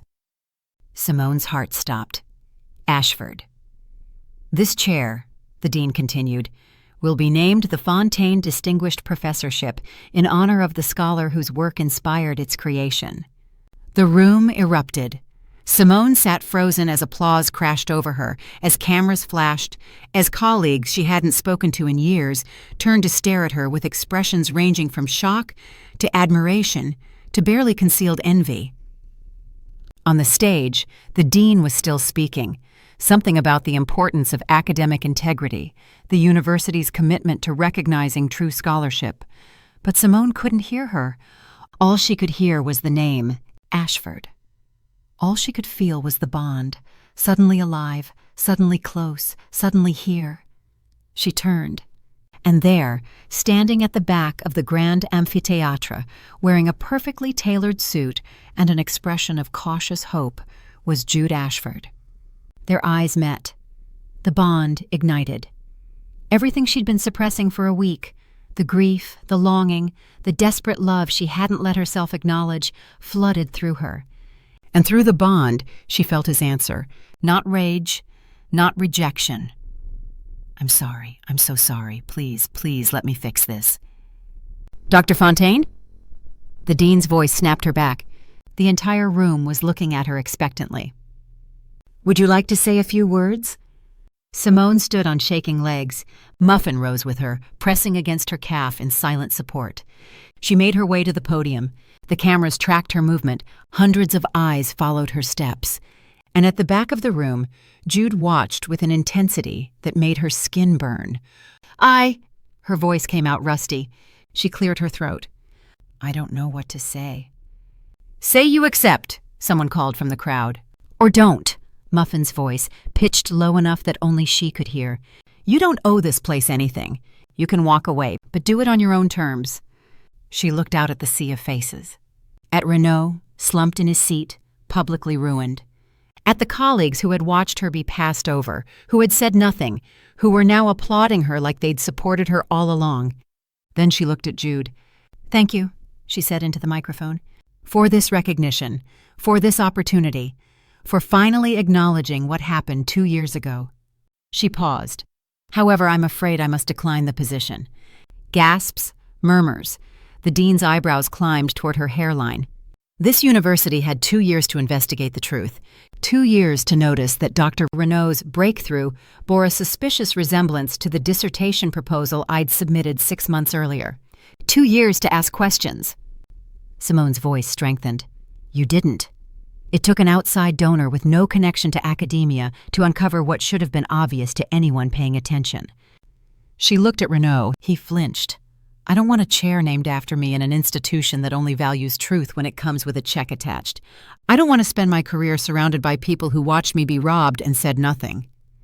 She stepped back from the podium. What I want, she said quietly, is to walk away. On my own terms. Finally. She turned and walked down the steps. Muffin fell into step beside her, his tail held high. That, he said, was magnificent. I feel like I'm going to throw up. Also valid, but magnificently so. They were halfway down the center aisle when Renault moved. He lurched to his feet, blocking their path, his face twisted with fury. You! Spittle flew from his lips. You ruined me. You and that billionaire you're whoring yourself out to. Muffin sat down directly in front of him. Excuse me, the cat said pleasantly. Did you just call my human a whore? Renault's face went slack. The cat is... Speaking, yes. Surprise. Muffin began to groom his chest with deliberate slowness. You know, I've been waiting for this moment. I visited your office once, counted the Barbies. Shed on your cashmere. He looked up, but I feel I never properly expressed my feelings about you. He stood, stretched, and began to wind between Renault's legs. Fur. Everywhere.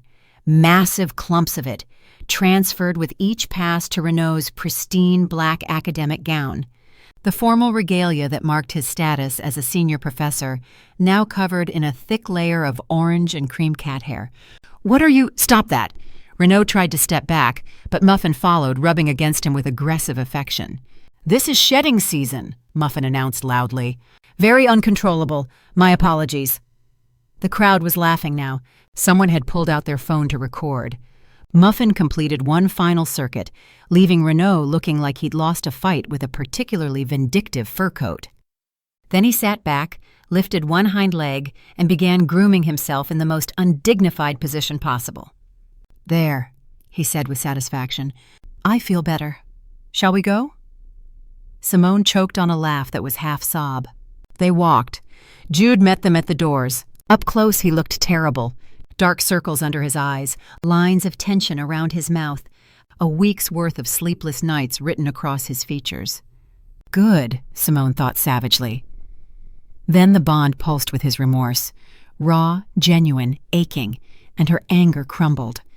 "That was quite a speech," Jude said quietly. "That was quite a donation. The Ashford Foundation believes in supporting legitimate scholarship." His mouth twitched. "Also, I may have hired 3 private investigators to document every piece of evidence against Renault. The university's lawyers received a very thorough file. You destroyed his career. He destroyed yours first." Jude's eyes were steady. "Someone should have fought for you then. I'm sorry it took so long." Simone's throat tightened. "You didn't have to." "Yes, I did." He stepped closer. "I spent a week being furious with you. For what you did, for how you did it, for not giving me a choice." "I know. I felt it." "I know you did. I'm sorry for that, too." His voice dropped.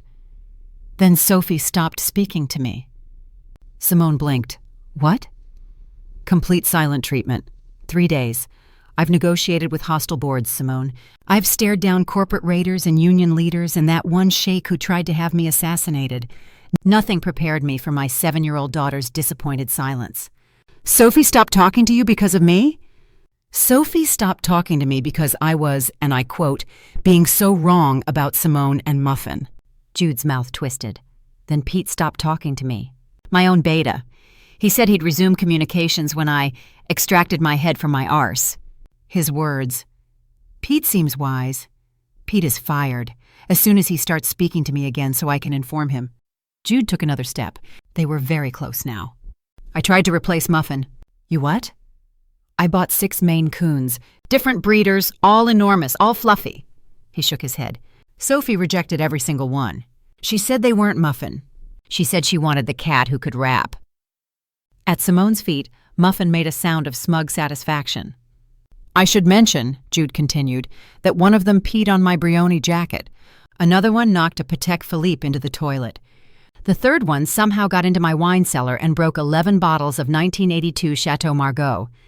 That's a lot of damage. 30,000 euros in damage in 1 week. From cats I bought to replace a cat who was never mine to replace." Jude's hand came up, hovering near her face, not quite touching. "Do you know what I realized?" "What?" "That I wasn't trying to replace Muffin. I was trying to fill a hole." His fingers brushed her cheek. "The same hole that opened the second you walked away. The one that's been getting bigger every day. The one that has nothing to do with cats and everything to do with you." Simone's eyes burned. "Jude, I was wrong." The words came out rough. "About everything. About blaming you. About the mate bond.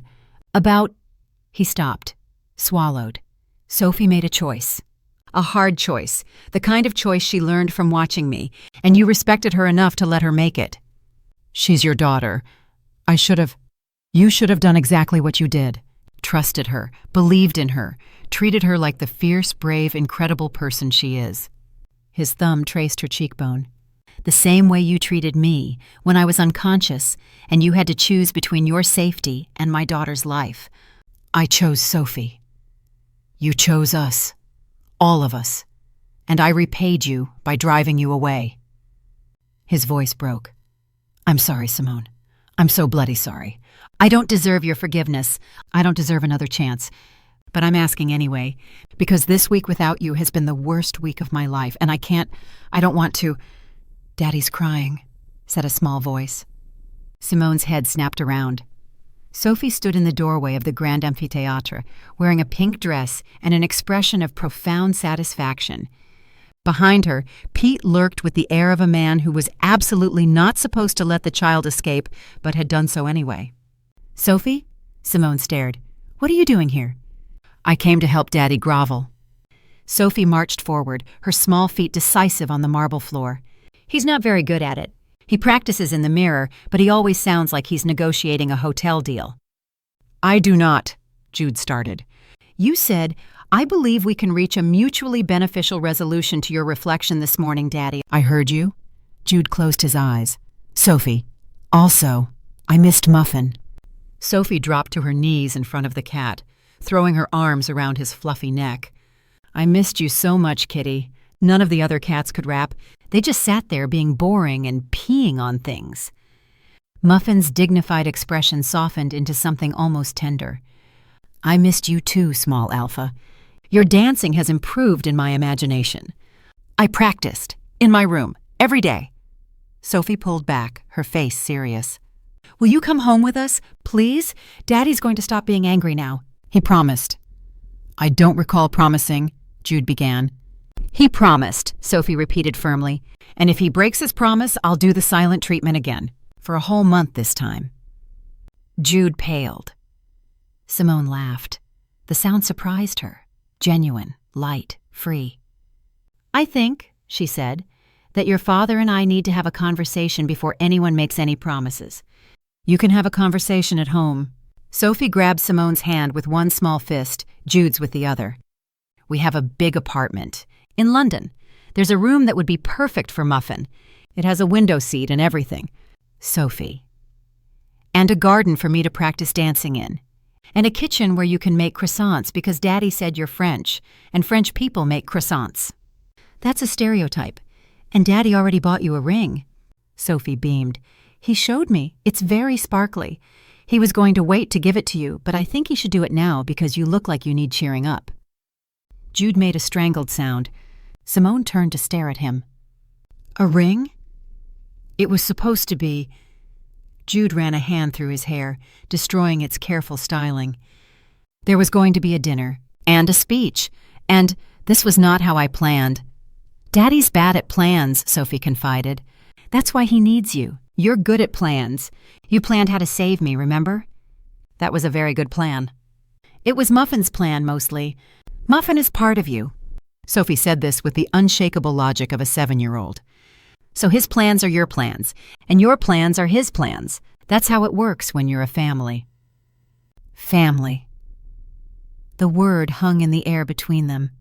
Simone looked at Jude, rumpled, desperate, holding his daughter's hand while his perfectly orchestrated grand gesture fell apart around him. She looked at Sophie, fierce and small and certain, already claiming Simone as hers. She looked at Muffin, smug and fluffy and exactly where he wanted to be, and she felt the bond between her and Jude, no longer a cage, no longer a violation, but something else entirely.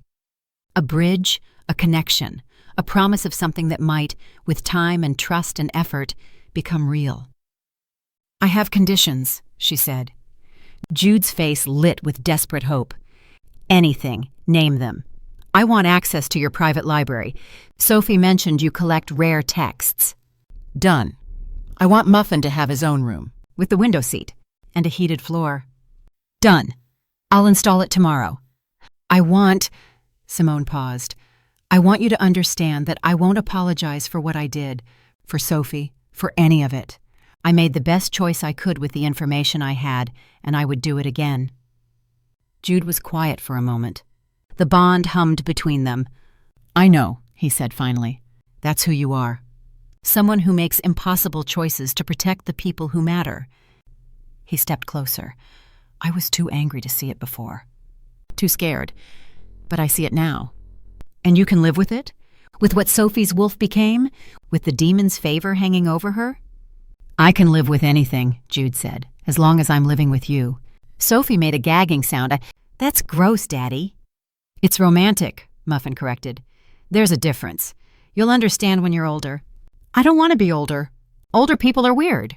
Sophie tugged on both their hands. Can we go get crepes now? French people make crepes too, right? With chocolate and strawberries? Sophie, Jude said, I'm trying to propose. You can propose after crepes. I'm hungry. Being a matchmaker is hard work. Simone laughed again. Jude groaned. Muffin began walking toward the door with the air of a cat who had decided the destination and expected everyone to follow. The small alpha makes an excellent point, he called over his shoulder. Emotional reconciliation is best accompanied by carbohydrates. It's scientific fact. I read a study. You did not. I might have. You don't know. I read many things. Sophie released their hands and ran after the cat, her pink dress flying, her laughter echoing off the marble walls of the ancient university. Simone watched her go. Then she felt Jude's hand close around hers. I love you, he said quietly. I think I've loved you since you crashed through that lantern and landed on my face. I was just too terrified to admit it. That's a very fast timeline. It's a mate bond. Fast timelines are implied. His thumb stroked across her knuckles. Is it too fast for you? Simone considered. A week ago, she'd walked away from a volcano with her heart in pieces. Now she was standing in the ruins of her academic career. Ruins she'd chosen, ruins that felt like freedom, with a billionaire holding her hand and a 7-year-old claiming her as family, and a 25-pound cat waiting impatiently by the door. It was absurd. It was impossible. It was nothing like the life she'd planned. It was everything she'd never known she wanted. Ask me again, she said, after crepes. Jude smiled. The expression transformed his face, softened it, opened it, made him look younger and happier and entirely unlike the controlled businessman she'd first met.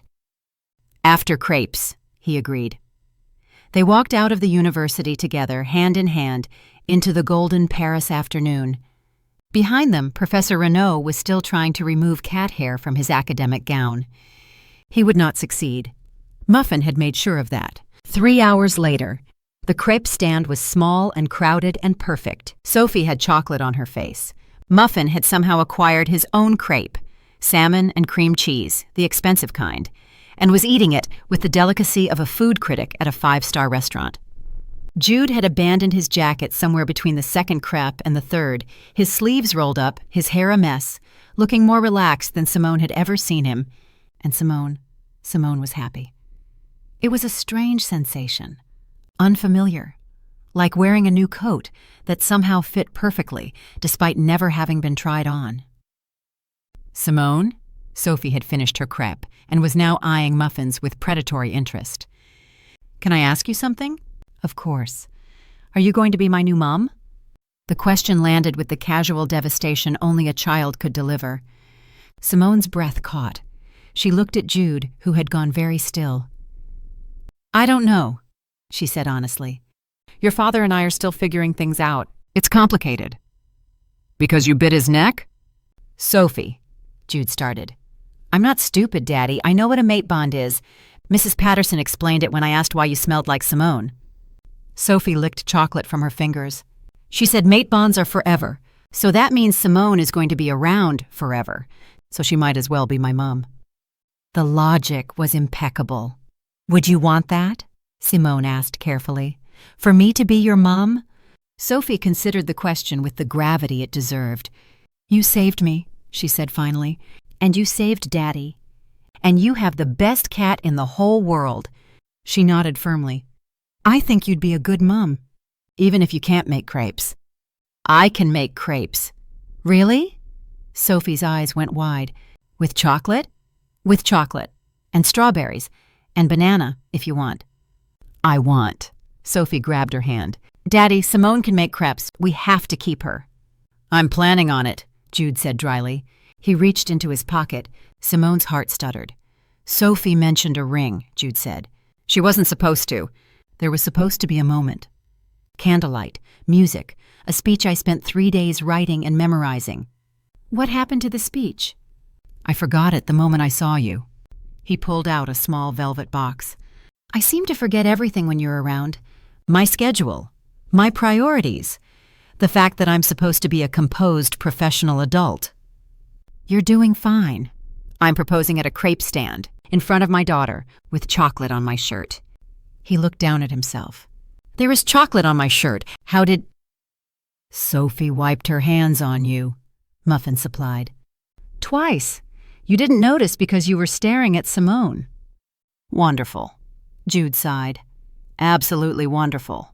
This is the most disaster-prone proposal in history. I don't know. Simone was smiling so hard her face hurt. I think it's perfect. You do? I crashed through a ritual lantern and bit your neck the first time we met. Our entire relationship has been a disaster. She reached out, taking his hand, the one holding the box. Why should the proposal be any different? Jude laughed. The sound was bright and free and completely unlike the controlled man she'd first encountered on that volcanic ridge. Simone Fontaine. He opened the box. Inside, a ring gleamed, elegant, understated, a single sapphire surrounded by small diamonds. Will you marry me? Officially? With paperwork and a ceremony and all the things that make it legal, not just magical? Yes. The word came out before she could second-guess it, before she could think about complications or logistics, or the fact that they'd known each other for barely a week. The mate bond sang with approval. Jude slid the ring onto her finger. It fit perfectly. Of course it did. Daddy proposed! Sophie's shriek could probably be heard in the next arrondissement. Muffin, Daddy proposed, and she said yes. I heard. The cat had finished his crepe and was grooming his whiskers with satisfaction. I'm sitting right here. My hearing is excellent. We're going to be a family. We already were, Muffin stretched luxuriously. This just makes it official, and legal, and significantly more complicated for tax purposes. Sophie threw herself at Simone, small arms wrapping around her waist. I'm so happy, she whispered against Simone's stomach. I'm so happy. Simone's eyes burned. She gathered Sophie close with one arm, reaching for Jude with the other. He came willingly, folding them both into an embrace that felt like coming home.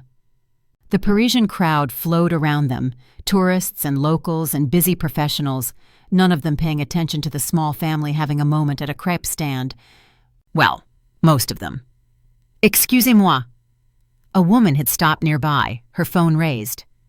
Is that cat eating a crepe? He's celebrating, Sophie said proudly. My new mom and daddy just got engaged. Your cat is celebrating your parents' engagement by eating a crepe? He's a very sophisticated cat. Sophie beamed. He can also rap. The woman's face went blank. Muffin looked up from his grooming.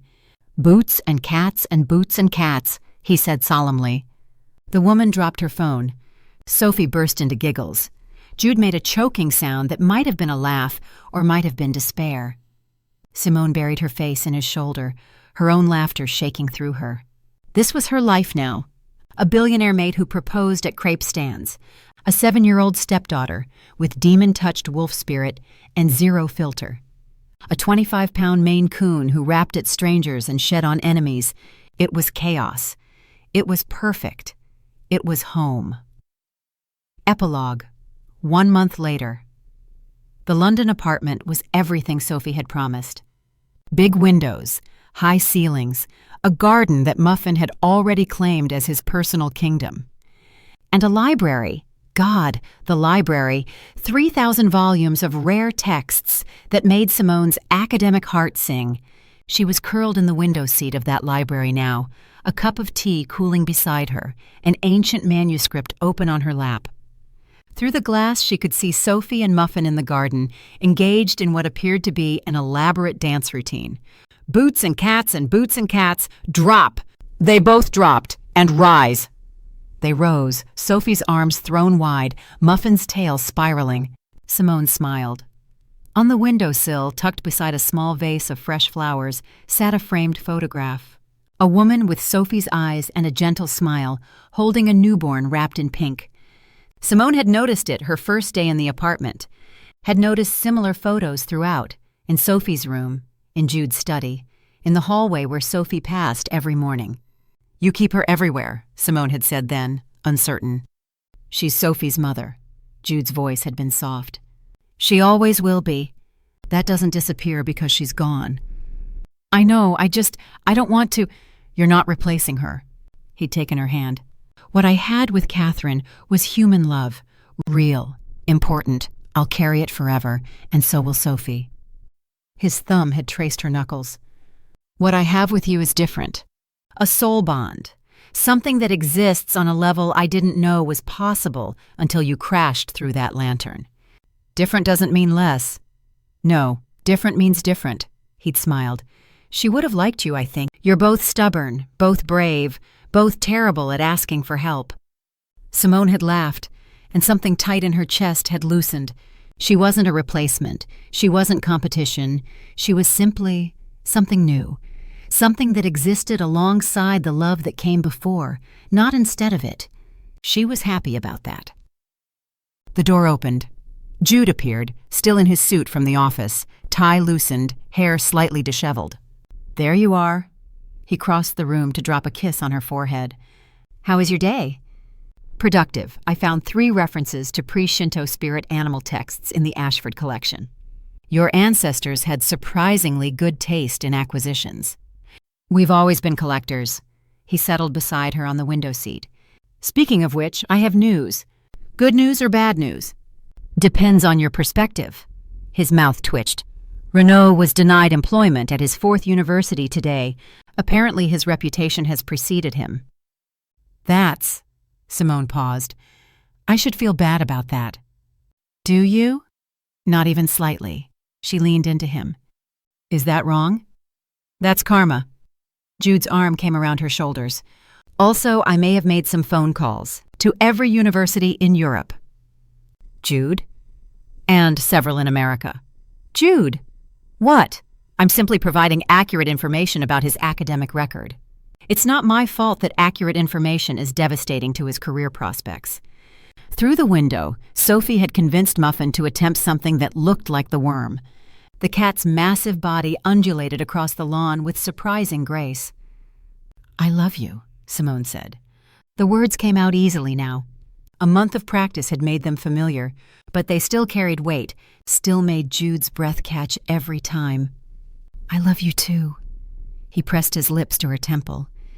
Even though you've completely disrupted my life, destroyed my professional composure, and somehow taught my daughter to rap. That was Muffin. Muffin is yours. His crimes are your crimes. Outside, Sophie had collapsed in giggles. Muffin was sitting on her stomach looking smug. Daddy! Sophie's voice carried through the glass. Simone, come dance with us. Muffin's teaching me the 2nd verse. There's a 2nd verse? Jude looked pained. There are 7 verses. Simone stood, holding out her hand. Come on. If we're going to be a family, you have to learn the choreography. I absolutely do not. Daddy! Come on! Jude sighed. The sigh of a man who had surrendered completely and was surprisingly content about it. He took Simone's hand. They walked into the garden together, into the golden afternoon light, into the chaos and joy and ridiculousness of their new life. Muffin began the beat. Sophie started bouncing. And Jude Ashford, billionaire alpha, master negotiator, dignified head of a global hospitality empire, dropped into a squat and threw his hands in the air like he just didn't care. Simone laughed until she cried. Then she joined them. And that's Love and Cold Lava. Thank you for spending this time with us. If Muffin made you laugh, if Simone made you cheer, if Jude made your heart do things it shouldn't, let me know in the comments. I read every single one. And Sophie? That kid earned her happy ending. So did her dad. So did the 25-pound cat who raps, negotiates with demons, and still walks into furniture over a pretty face. Don't forget the bonus chapter. Muffin coaches Sophie for her school talent show, falls head over tail for a silver Persian named Duchess, and learns that love makes everyone stupid, even magnificent felines. Link in the description and pinned in the first comment. If you want more shifter romances with heart, humor, and animal sidekicks with way too much personality, like and subscribe so you never miss a story. And share with a friend who needs a book boyfriend and a Maine Coon life coach in their life.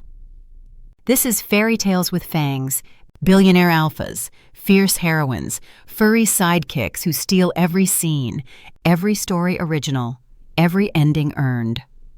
The entire collection lives at happynovels.com. And look out for the Happy Novels Ultimate Collection. All your favorites, one place, yours forever. Got a story idea? A trope you're craving? A sidekick animal that needs their moment? Drop it below. Your suggestion might just become the next video.